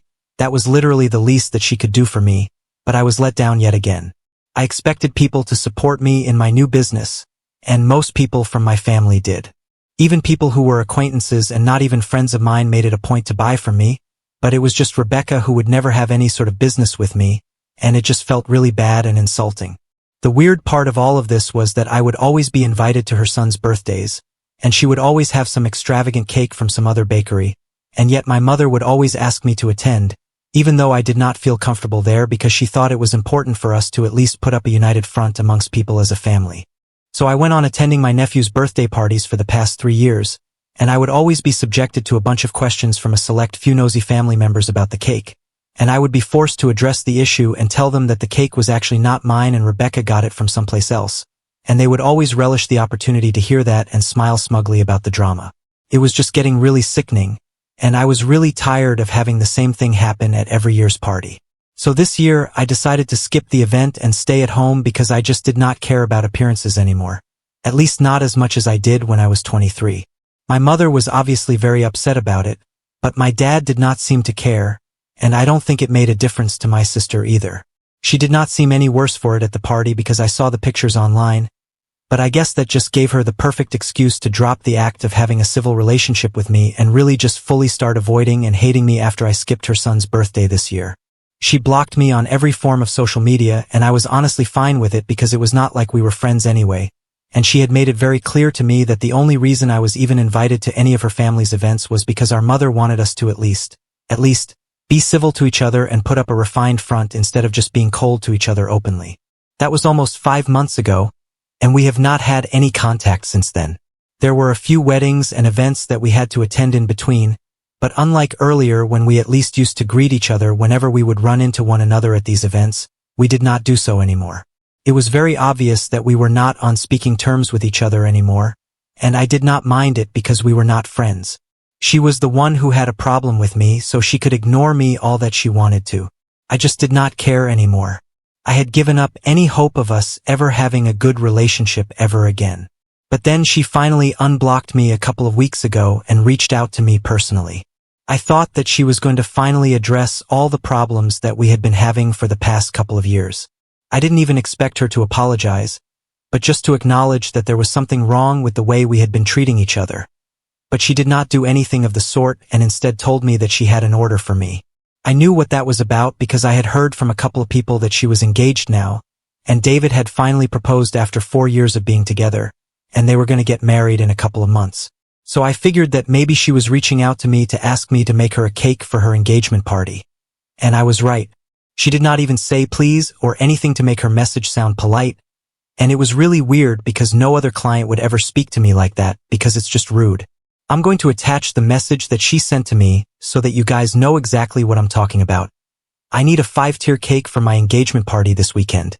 Let me know the price tonight. That was it, no thank you and no pleases. But nevertheless, I asked her to elaborate on the kind of cake that she wanted and responded to her like I would to any other client and chose to deal with it in a professional manner because, at the end of the day, this was business and I was not going to let my personal equation with her get in the way of that. She expanded and explained to me the exact sort of cake that she wanted, and then I let her know that the price would be around $1,200 since the kind of preparation that she wanted was going to be quite elaborate, and it was going to take me a while to prepare everything. And she told me that it was way too much for a cake like that and that I needed to lower my price. I told her that this was the price that I was quoting because she was family and I was giving her a discount, but otherwise I probably would have charged a bit more for a cake like that. I also told her that I was not even charging her for the delivery cost, so this was really as low as I could go, and I could not give her a lower price without incurring losses for myself. I was also accepting this order, but under usual circumstances, I would not have accepted such a huge order with just a week's notice because any cake that is above 2 tiers and so elaborate, I usually require the orders to be placed 2 weeks prior to the event. So I was already making a lot of allowances for her and was going above and beyond, and that's why I was not willing to reduce the price even more. I explained all of this to her, and she did not seem happy about it, but she did not cancel the order either, so I went through with everything. 2 days ago, I finally headed over to the venue to deliver the cake. My assistant and I delivered the cake about half an hour before everybody started arriving, and Rebecca actually seemed very impressed with my work and even told me that she was happy with the way that the cake had turned out and was reasonably nice to me, and I was happy about it. Now, usually when I am done with the delivery and I have made sure that everything is in its place, I leave because I'm done with my job, but I just assumed that I could stay because I was literally her sister and I was family, so she was obviously not going to treat this like a purely business deal. Besides, we had a pretty good run while we were discussing the cakes and everything for those few days before the event, and I thought we were on good terms for a while, but I guess that was a huge mistake on my part because clearly that was not the case and I felt absolutely humiliated later. My assistant left and went back to the store, so I stayed for a couple of minutes, and a few people started trickling in. Rebecca had taken the cake and we had placed it on the table that she wanted it to be presented on, so we were standing there, and right before she was about to leave to welcome her guests, she turned around and asked me what I was still waiting for, and I was really confused, so I did not say anything, and in the silence that followed, she told me that she was thankful for the cake, but I was not actually invited to the event, and this was just a professional thing, so she would really appreciate it if I made myself scarce, because otherwise everybody would only be talking about the two of us and speculating about whether we were fixing our relationship or not, and this was hardly the time for any of that because the day was meant to celebrate her and her fiancé, so she did not want me there. After that little speech, I felt so small and humiliated that I almost left, but then I saw my parents coming in, and they didn't even notice me standing by. I don't blame them for it, but I don't know why they just set me off. Probably because I felt like I'd been asked to make that cake for her only so she could insult me. And seeing my parents made me feel like this was a deliberate attempt from her end to remind me that she did not consider me family, even though I did and had even given her a discount and gone out of my way to make everything convenient for her. I felt terrible, so I decided to get back at Rebecca for insulting me that way. That is where I might have been the op, because I kind of decided to make a speech at the event, and it was not a nice one. I grabbed the nearest glass of wine and decided to draw everyone's attention to me before I made a quick little toast and let people know exactly how I felt about her, because I was really angry and I was not thinking straight. So I cleared my throat and announced that I had something to say, and then all eyes were on me, and most people were surprised to even see me there because everybody knew about the kind of relationship that I had with Rebecca, but I was not going to be shy now and keep my mouth shut because I had finally had it. And even though I could see her mouthing the words, "Shut up," at me, I still continued with my speech. I started off by telling everybody how she and I were actually close before, but then she suddenly decided that she was going to be jealous and insecure of me one day and started being a total jerk to me, even though it was not my fault. And then I narrated the whole incident that took place at the Thanksgiving dinner 6 years ago and how she stopped speaking to me because of her boyfriend at the time, who did not even speak to her anymore after a couple of months. But she only wanted a reason to hate me, and I had served that to her on a silver platter by being honest with her. Then I went on to talk about how she had blocked me everywhere after I did not attend her son's birthday party this year, and even brought up how some of the people present at that party were the people who were responsible for it because they were the ones who made it a point to always bring up how she did not order any cakes from me because of our strained relationship. At least those people had the day to look ashamed at that point, but I then went on to tell people how she had contacted me a couple of days ago and I had gone out of my way to arrange everything for her, and in spite of that, she had told me that I was not invited to her anniversary party. And the worst part was that she had not even paid me for the cake yet, and I had even been fine with that. She told me that I was not even invited to the party because usually I do not accept orders from clients who do not pay in advance. I then called her a bunch of names that I had been holding back for literally ages and then stormed out of the venue and drove back to my store. I was furious about the way things had turned out that day and did not want to speak to anyone. So I turned my phone off and tried to calm down because I hated everyone at that moment. It was not until later that night that I decided to finally check my phone because I had calmed down and I felt ready to talk to people. I had expected my parents to reach out to me for obvious reasons, but I did not think that they would actually be on Rebecca's side on this. Maybe my mother, but definitely not my father, and I was quite surprised to find out that both of them believed that what I did was completely unprofessional and uncalled for and I should publicly apologize to her because I totally ruined her party and it was really unfair to wear our dirty laundry like that in front of everybody because it was not just family but also a couple of her friends and colleagues who were present there. I genuinely thought that both of them were being completely unreasonable, and I decided to call them up to speak to them. I guess I was still pretty upset about everything that had happened that day, so the second that they answered the call, I started yelling at them and told them that there was no way on earth that I was going to apologize to Rebecca because what she did was humiliating and she had no right to treat me like that. And they told me that they could understand where I was coming from, but I still felt humiliated. Still did not excuse what I did because the way she had insulted me was wrong, but at least it was not so public, and what I did to her was quite public and it portrayed all of us in a bad light. My father told me that I should have at least waited until the event was over to confront her. And at that point, whatever I said, they would have supported me, but they could not support this, and they think that it is necessary for me to issue a public apology because what I did was just not okay.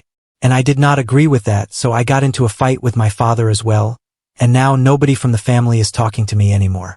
It has come to a point where I am forced to consider that maybe I did do something wrong, and my actions were not justified. I have also been thinking about this in a professional capacity, and maybe it was a bad look for me because clearly she had only meant for this to be a purely business deal, but I went out of my way to treat her like family. I guess I should have also known that she only wanted my professional services and I should have treated her like I would any other client instead of going above and beyond. I feel like I've been played for a fool, and even making that stupid little toast did not make me feel any better. And I think it made my relationship with my parents worse because now even they want to talk to me and tell me unless I apologize to Rebecca. It feels like this whole experience has been a total loss for me, and I just don't even know how to deal with this or go ahead now because while I don't mind speaking to Rebecca again, I don't want that to be the case with my parents because I really do love them, and I would definitely want to be in touch with them. So do you guys think that I should apologize to Rebecca and just get it over with? Update 1. So a couple of days ago, I decided that I was going to apologize to Rebecca because I just wanted this to be over. I honestly don't even care if she deserved that apology or not, but I just wanted to end this and be back on good terms with my parents at least. So I had made up my mind, and I was going to apologize to her. It had been 5 days since everything had happened at the party, and my parents had not been speaking to me for those 5 days. But the day that I was about to apologize, my dad reached out to me and told me that he was sorry for reacting the way that he did that day. He told me that he was apologizing for the way that both my mother and he had spoken to me after the party the day because they had not even thought about how I must have felt and constantly kept bringing up how I had ruined the party and my behavior had left a bad impression on the people who had been invited. But then they really thought about it and realized that I was not the kind of person who would just lose their mind over anything and everything, and it must have taken a lot for me to feel that way and react the way that I did. They were not saying that my behavior was necessarily acceptable all of a sudden, but they were sorry that they had been invalidating my feelings just because they thought that it was more important to be perceived as a happy and healthy family instead of actually trying to be one. So now they wanted to talk to me and really get to the bottom of how I had been feeling and why I did what I did that day. Neither of us had really been listening to the other, and that's why there were so many misunderstandings, and we ended up not speaking to each other for 5 days. They told me that they had already spoken to Rebecca, and she was going to pay me the money in a couple of days, and they had heard her side of the story, but now they wanted to hear my side. So I told them that I had just felt really bad that I had treated her like family and made so many allowances for her, and she knew it, but even that was not enough for her to treat me with basic human decency. I felt used and betrayed when she told me that I was not even invited and she wanted me to leave, which is why I had such a strong reaction. I do regret my outburst, but it was long overdue, and I don't think I owe her an apology. So my parents told me that they can understand how I felt and they don't think that it's their place to forgive me, but it's not their place to hold it against me either because this is between me and Rebecca, and they believe that we can it out on our own if we want to and don't want to be a part of this anymore. And honestly, I respect that. So at least now things are clear between my parents and me, and as for Rebecca, I don't really know what's going to happen there, but I just hope that she pays me the money that is due. Update 2. So it has been 1.5 weeks since her engagement party, and today I finally received the payment, but I only received $11,000, and she told me that she had deducted what she thought was necessary because of my behavior at the party, and she did not believe that I deserved to be paid the full amount after what I had done. And I guess I can respect it because if I was in her place, I probably would have done the same thing. I also don't want to talk to her again or have any sort of interaction with her because I'm just done, and I want to get over this as soon as I can. There will be more clients in the future and I can always just recover the money, but I won't be able to recover my mental health and the time that I will lose in trying to talk to her and make her see sense. So I think we are all better off not engaging. My parents and I are back to normal, and it's like that little blip did not even happen, so that's great. Update 3. Hi, so Rebecca got married a couple of days ago, and I was obviously not invited, but it's fine because I don't think I would want to be a part of anything that includes her, and I think we can say the same for her when it comes to me. My parents did attend, and I know that they had a fun time, but they did not speak to me about it, and I really appreciate that. Even my mother, who had a really difficult time understanding earlier that my sister and I did not get along anymore, respected the fact that she and I don't want to speak to each other or hear about each other, and I think it's just a given now that we don't get along. We are back to ignoring each other at family events, and I think that's what is for the best in the long run. I do wish her a lot of happiness and success in her new life, and I hope that we can someday reconcile, but honestly, I don't really care if that does not end up happening. My business is doing well and I am happy. My parents and I have a good relationship and I do have a sister, it's just not my biological one. And I'm actually talking about Lena, who has been there for me for the past couple of days as well, and I have great friends and coworkers. I could not ask for more. Now on to the next story. Story 6. Am I the a-hole for giving my mom the silent treatment after I found out she was pregnant?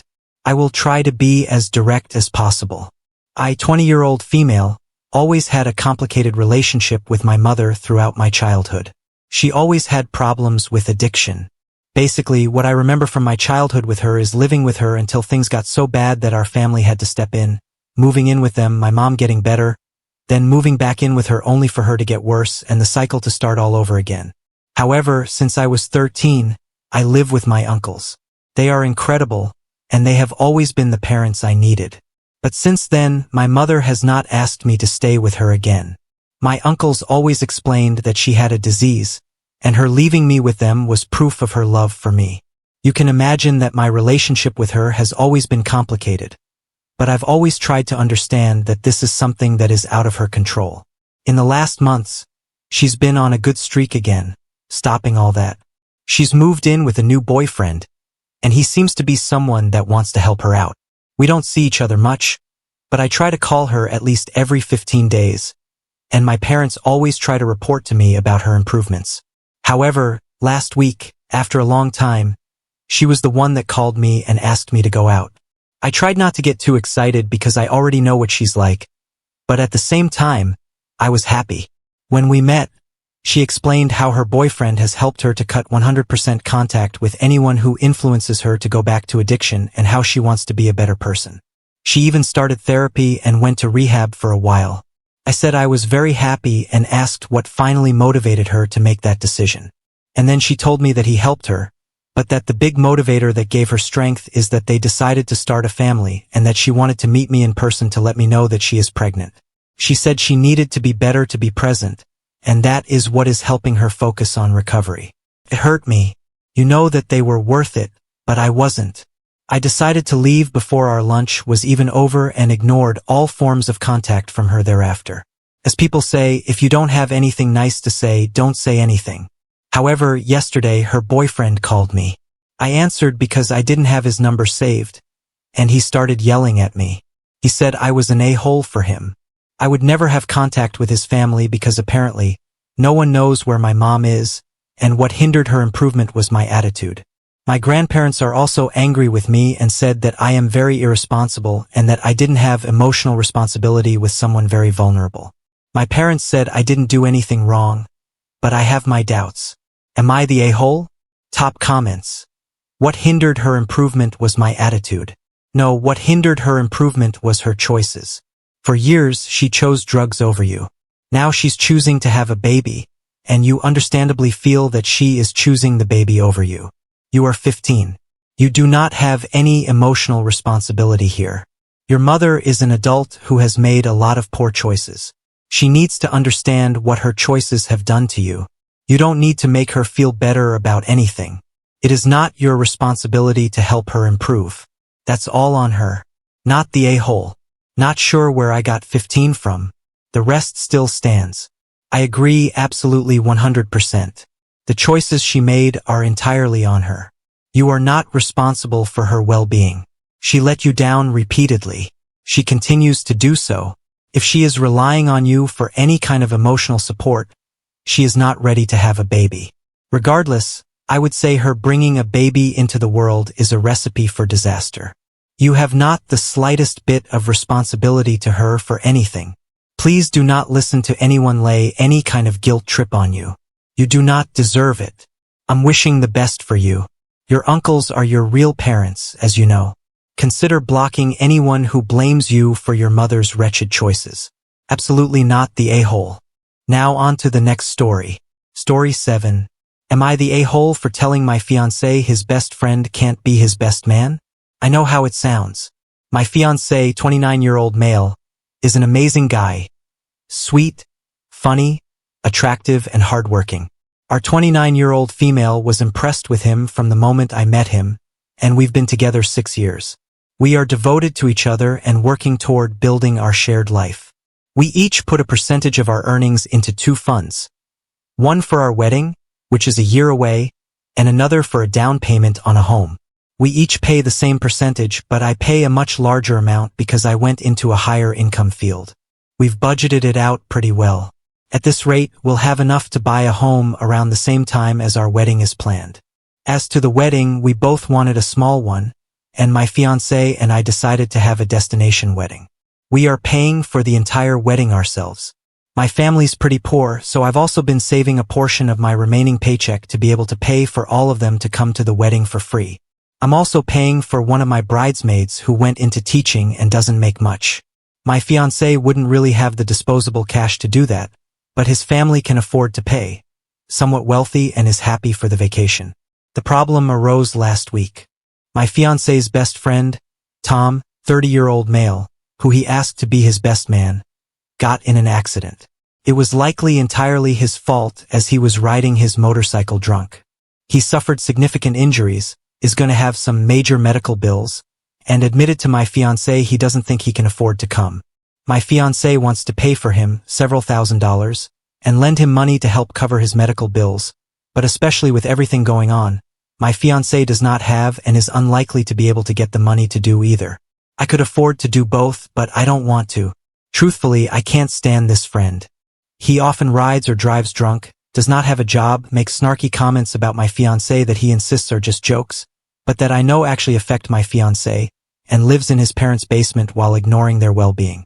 I was willing to have him up there as best man because my fiancé considers him a brother, and it's his choice. I wasn't happy about it, but I wasn't about to throw a tantrum about it. But with everything going on, my fiancé has suggested taking a huge chunk of our savings for a house to help, and I said no. We got in a huge fight and he called me selfish and cruel, at which point I lost it, told him his loser friend did this to himself, and that there was no way in hell I pay anything for his sorry ass. I ended by saying if he can't afford to come, he can't be your best man. He hasn't spoken to me since last night and slept on the couch. While I still think I'm on solid footing, I wonder if I went too far. Am I the a-hole? Edit. Thank you to everyone that's responded. I will try to work through all of those this evening. I just wanted to make it edit based on a question or issue a lot of people have brought up. Our finances. To clarify, we have talked about everything, especially financial expectations, to make sure we're on the same page. My fiancé's dad is a family law attorney, and as soon as it became clear we were in it for the long term, he sat us down, discussed with us the common pitfalls he saw that ended relationships, and gave us his advice to avoid them. His advice revolves largely around open communication and setting expectations and boundaries early, especially around money. So when we each graduated, we talked about the career paths we wanted. My fiancé decided he'd rather take a lower-paying job with normal hours, less stress, and more time outside of work. He wasn't worried about helping his parents out later in life because they're very well set up. He also wasn't worried that much about developing a big retirement account because he's very likely to inherit enough to survive comfortably. I, on the other hand, likely will not have any inheritance and will want to provide for my parents' medical expenses in retirement as they get older. I also have a good amount of student loan debt he doesn't because his parents could afford to pay for it. And while we both really enjoy traveling, he'd be willing to cut back on it significantly to have an easier job year-round. I wouldn't want to burden him with those costs, but ones that I brought into the relationship, as I feel it would naturally cause resentment, especially if it meant he had to work a job he enjoyed less to help share the cost with me. So I took the high-stress job that I don't enjoy and that requires me to work longer hours, but that pays significantly more. We agreed we each should be able to make that choice and decided a fair way to handle finances would be to 1. Create a joint account for common expenses, rent, bills, food, entertainment, work clothes. At his father's suggestion, we put in writing specifically what the fund could be used for, agreed that anything outside that list would need to be approved by both of us, and that if the account is dissolved, we get back what we put in and we split any interest evenly. We each pay in 35% of our incomes. Because of the difference in our incomes, about 80% of the fund ultimately comes from my income, which I think is reasonable because we're a team, we're building a life together, and the difficulties of my job invariably affect him too. 2. Create other joint savings accounts as needed for new projects, each the same way with a written agreement as to what they can be used for. We have one for the house, each paid 20% of our incomes, and one for the wedding, each paid 10%. 3. We each get to keep the remaining 35% for our personal spending. My fiancé does not have that much left over. He had some taken out pre-taxes for a 401k, and he uses the rest for his car and a few hobbies right now. He voluntarily went part-time because his workplace was going to need to fire people if they didn't get volunteers due to the current situation, and we're in a good position otherwise, so there's pretty much no disposable income. I have a ton, but it goes mostly toward yearly vacations for us, my student loans. I'm paying twice what is owed each month to pay them down. My retirement account and account set up for my parents' future expenses and my car payments. Right now, it is also going toward helping with his car payments and his student loans. So yes, I could cut back on certain things and be able to pay for his friend, but it would affect those other things that I've worked hard for. I realize this system would not work for everyone, but it works for us, and I am definitely not financially abusing my fiancé. Update. It's been a little over 2 months since my original post, and a lot has happened in the days after that argument. My fiancé and I had a number of heart-to-hearts. We each apologized for how we behaved. He admitted that his friend had done some terrible things and, after some soul-searching, that he and his friend do not have a healthy relationship. He loves the guy as his friend had been there for him through some tough times, but knows Tom needs to change. I thought hard about several of the comments made on the original post and made a tough choice. I told him that I hated the idea of bailing Tom out and would never agree to help with his medical bills, but provided Tom made some effort to change, I would pay for him to come to the wedding with my own separate funds. I love my fiancé more than anything, and I don't want anything to mar our wedding or the start of our marriage. Long story short, we sat down with Tom's parents, who were also fed up with him and previously refused to help with any bills, to discuss the best way to help him. We all ultimately agreed that we would cover some of his costs. As the wedding, his parents, the medical bills, but only if he accepted responsibility for what he's done and hit some concrete milestones toward changing, including successfully completing a program and an inpatient treatment facility for his addictions. All 4 of us sat down with him to make this offer. I won't go into details, but it didn't go well. My fiancé finally lost it and told Tom that he'd stuck by him through years of bad choices, and that if Tom wouldn't get help, he didn't even want him as a friend, much less a best man. Tom told us all to screw off. We hadn't seen or heard from him since, and it has been incredibly hard on my fiancé. Then this past weekend, my fiancé received a text from Tom. It wasn't long, but thanks for everything he had done for Tom. He apologized for everything and let him know that he was on his way to a treatment facility. He hoped he could stand at my fiancé's side at our wedding like my fiancé had always stood at his. My fiancé is trying to be cautious, but it clearly meant so much to him, and I know he believes against all odds that his friend will become a better man. I have my doubts, but you know what? I hope he does too. Thanks to everyone that gave me advice, let me feel heard, and help me become a little better as well. Now on to the next story. Story 8. My daughter-in-law is threatening to keep my grandkids away unless I change my will.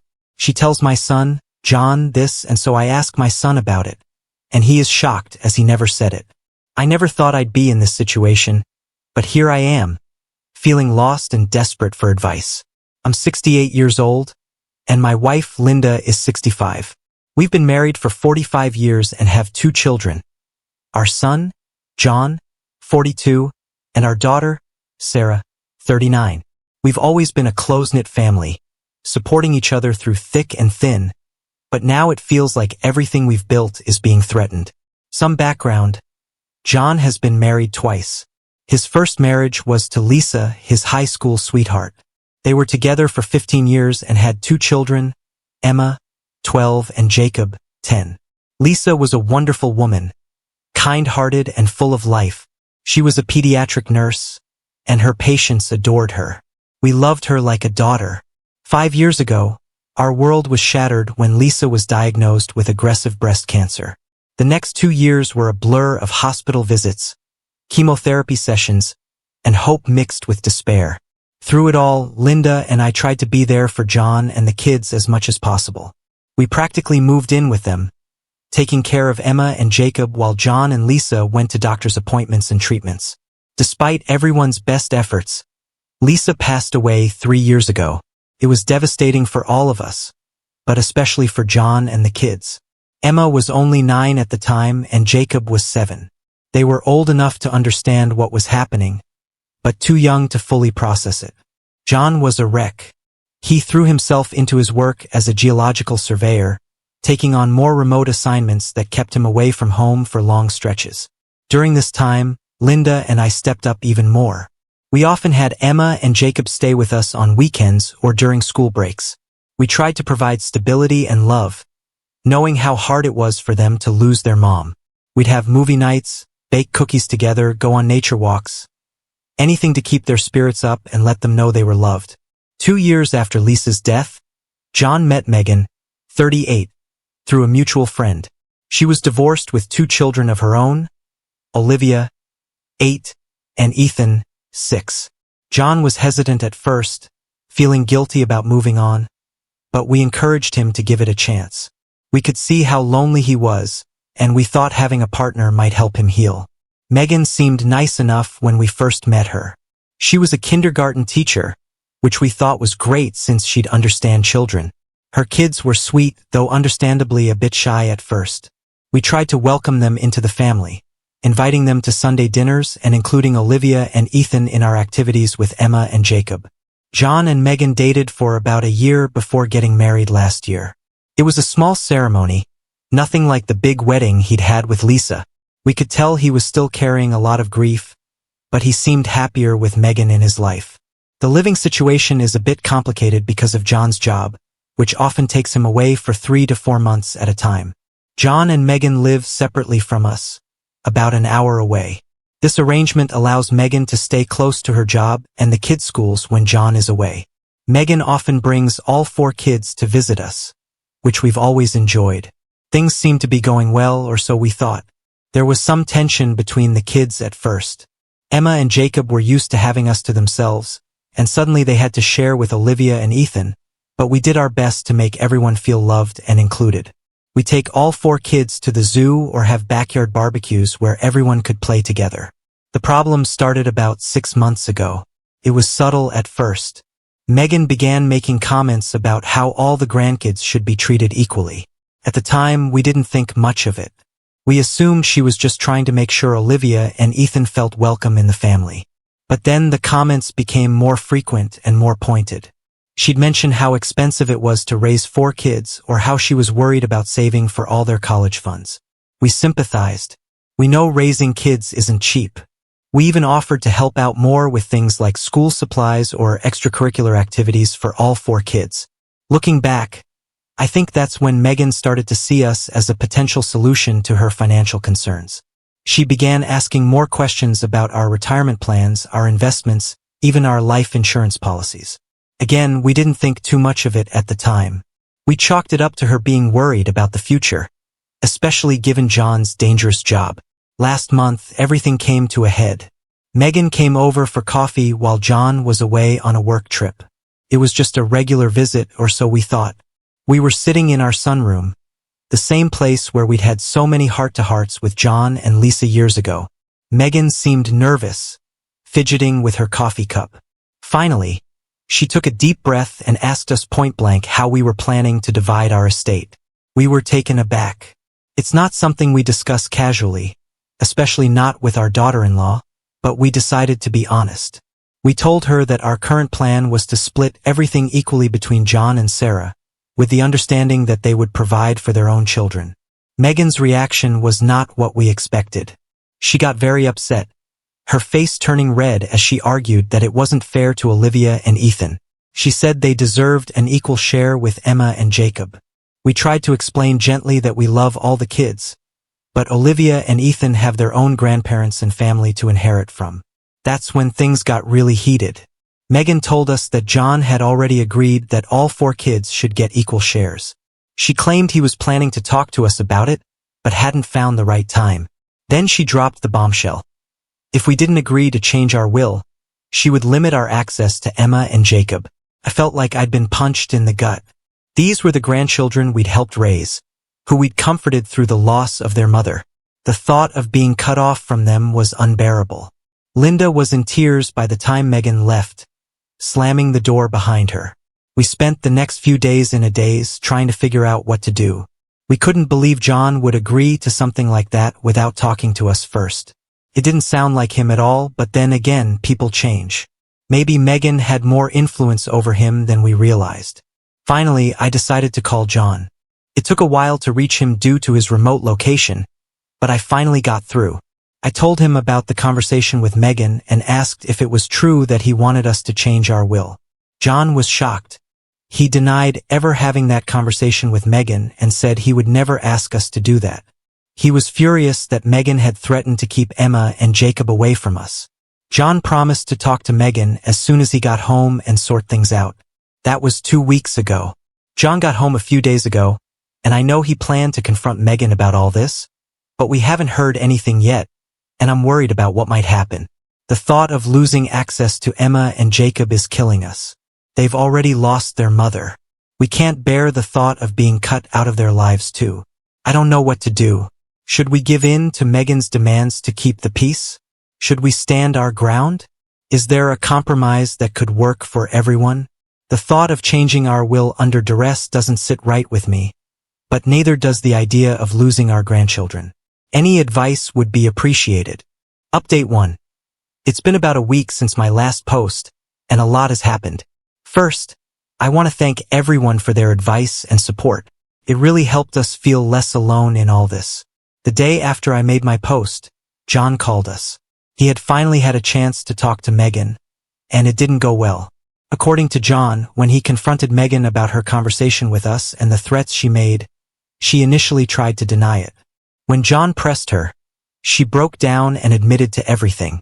Apparently, Megan has been feeling insecure about her place in the family. She said she felt like Olivia and Ethan were always going to be second-class grandchildren because they came into the family later. She also confessed that she's been struggling financially due to her ex-husband not paying child support consistently. This revelation brought back memories of when John first introduced us to Megan. She had seemed so confident then, telling us about her job as a kindergarten teacher and how she was managing as a single mom. We had admired her strength and independence. Now, learning about her financial struggles, I felt a pang of sympathy mixed with frustration at how she had chosen to handle it. John told us he was furious with Megan for lying to us and for threatening to keep Emma and Jacob away. He made it clear to her that she had no right to make decisions about his children's relationship with their grandparents. He also told her that if she ever tried to come between us and the kids again, it would seriously jeopardize their marriage. As John was telling us this, I couldn't help but think back to a conversation we had with him shortly after Lisa passed away. He had been worried about how he would manage as a single dad, especially with his job taking him away so often. We had assured him then that we would always be there for him and the kids, no matter what. It seems that promise is being put to the test now in ways we never imagined. John said Megan seemed remorseful and promised it wouldn't happen again, but he's not sure he fully trusts her right now. He suggested that they go to couples counseling to work through some of these issues. This reminded me of when John and Lisa went through a rough patch early in their marriage. They had gone to counseling then, and it had really helped them. I hope it can do the same for John and Megan. In the meantime, John has assured us that we will continue to have full access to Emma and Jacob. He's actually planning to bring all 4 kids over this weekend so we can spend time together as a family. We're looking forward to it, but I'd be lying if I said I wasn't a bit anxious about how it will go. We're relieved that John is on our side in all this, but I'm still worried about the long-term implications. Megan's behavior has really shaken our trust in her, and I'm concerned about how this might affect our relationship with Olivia and Ethan. They're innocent in all this, and we don't want them to feel any less loved or valued. This situation has brought up a lot of memories of Lisa. I keep thinking about how she would handle this if she were still here. Lisa was always so good at bringing people together, at finding compromises when things got tough. I miss her wisdom and her kind heart. My wife and I have been talking about how to move forward. We're considering setting up education funds for all 4 grandchildren as a way to show that we care about all of them without changing our overall estate plans. It's something we had done for Emma and Jacob when they were born, and Lisa had been so touched by the gesture. We're hoping it might be a way to extend an olive branch to Megan while still maintaining our boundaries. We're also thinking about having a family meeting with John and Megan once things have calmed down a bit to discuss expectations and boundaries going forward. Clear communication seems more important now than ever. One thing that came out of all this is that we realized we need to update our will anyway. Our current one is several years old and doesn't account for any of the changes in our family situation. We're going to meet with our lawyer next week to start that process. It's not something we're looking forward to. It brings up a lot of difficult emotions and decisions, but we know it's necessary.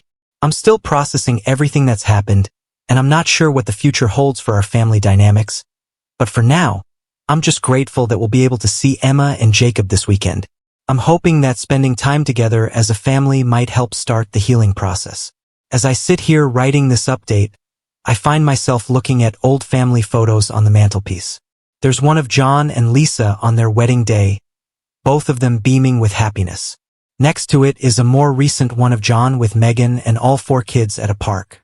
I want so badly for everyone in both of those pictures to be happy and at peace. I just hope we can find a way to make that happen. Update 2. It's been about a month since my last update, and I wanted to share what's been happening. Things have been complicated, to say the least. The weekend after my last post, John brought all 4 kids over as planned. It was a bit tense at first, but the kids seemed oblivious to the adult drama and just enjoyed playing together. Seeing Emma and Jacob again was wonderful, and spending time with Olivia and Ethan reminded us how much we care for them too, despite the issues with their mother. As we watched the kids play in the backyard, I was struck by how much Emma looks like Lisa. She has the same bright smile and infectious laugh. It made me think of all the family gatherings we used to have when Lisa was alive. There was always so much laughter and joy. I found myself hoping we could somehow recapture that spirit, despite all the changes and challenges our family has faced. Megan didn't come with them that day. John said she was giving us space, but I suspect she was too embarrassed to face us. We didn't push the issue. We were just happy to have time with the grandkids. Still, her absence was noticeable, and I couldn't help but wonder how we would move forward from here. A week later, we had the family meeting we'd been planning. John, Megan, Linda, and I all sat down together to clear the air. We chose to have the meeting at our house, in the living room where we've had so many family discussions over the years. It felt appropriate somehow, like we were drawing on the strength of our family history to help us through this difficult time.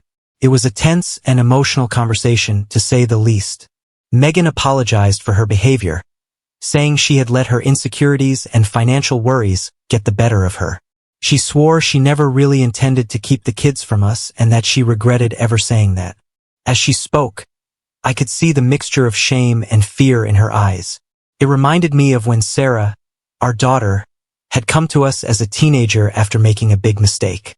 We had been angry then, but we had also understood the fear and regret behind her actions.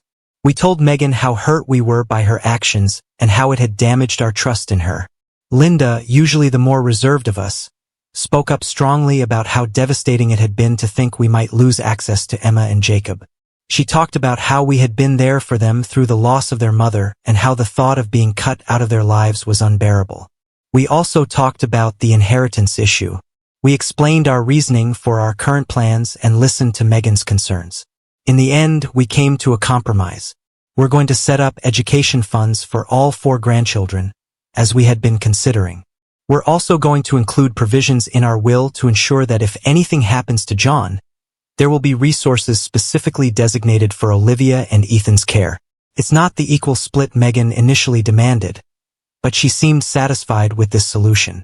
John remained mostly quiet during this part of the discussion, but he did reiterate to Megan that she needs to address inheritance issues for Olivia and Ethan with her ex-husband's family as well. I could see the strain on his face as he spoke.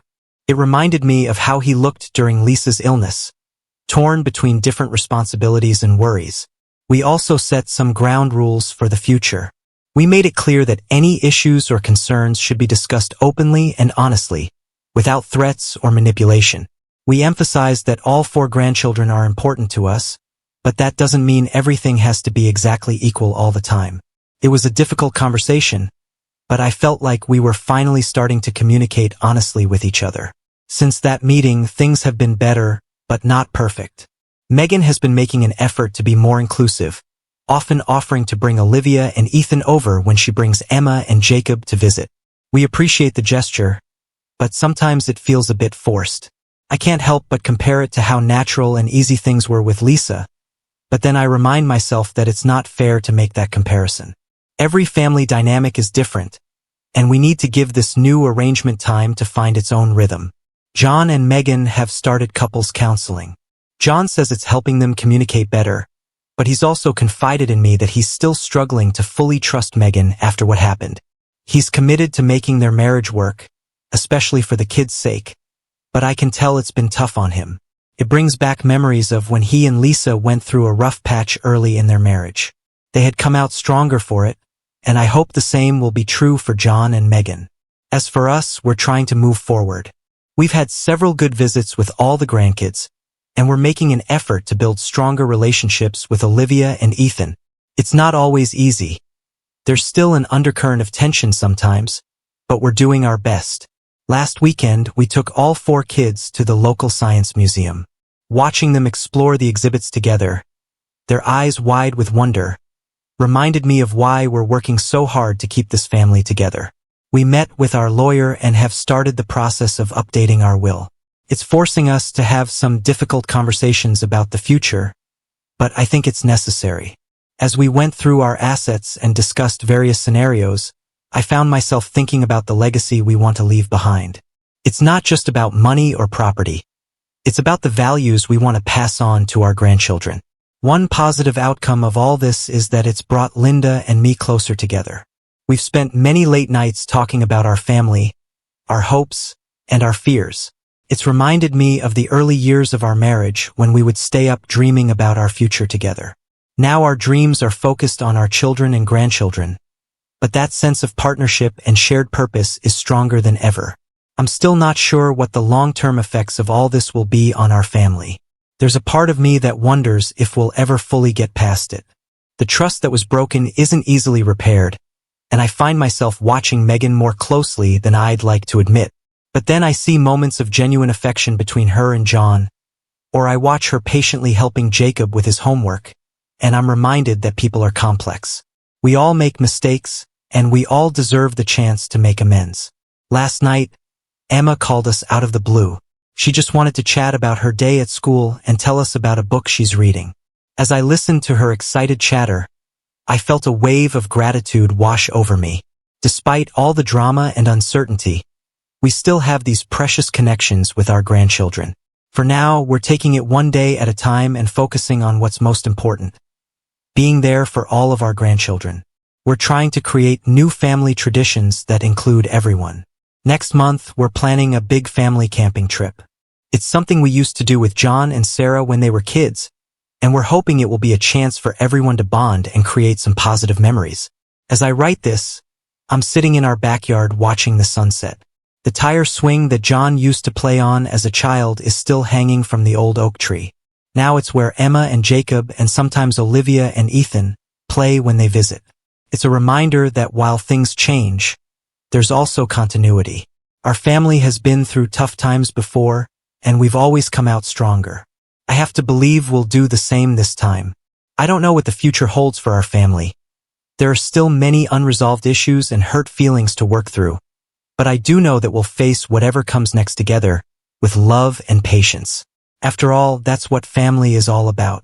Now on to the next story. Story 9. About 9 months ago, my husband received unexpected news that turned our lives upside down. His ex-girlfriend, whom he hadn't seen in years due to their toxic relationship and rough breakup, called him out of the blue with a major revelation. He has a tween daughter he never knew existed. This news hit him like a ton of bricks. Being a dad is something he cherishes deeply, and the thought that he had a child out there that he hadn't been able to care for was devastating. The backstory is just as painful. His ex had misled her daughter and everyone else into believing that my husband had abandoned them after learning she was pregnant. In truth, he had no idea. Discovering that he missed out on years of his daughter's life because of these lies deeply hurt him, and the revelation also caused his daughter to feel betrayed by her mother. Determined to make up for lost time, we immediately began integrating his daughter into our lives. It started with visits and phone calls and quickly escalated to weekend stays. My husband's ex, perhaps feeling guilty or overwhelmed, agreed to a 50-50 custody arrangement after a paternity test confirmed the truth. This was a big step for us, expanding our family dynamic unexpectedly but warmly welcoming his daughter into our home. His daughter is a wonderful girl, kind, sweet, and she meshes well with her younger brothers. However, she carries a lot of emotional baggage from the confusion and lies she was fed, which manifests in her being very emotional and needy.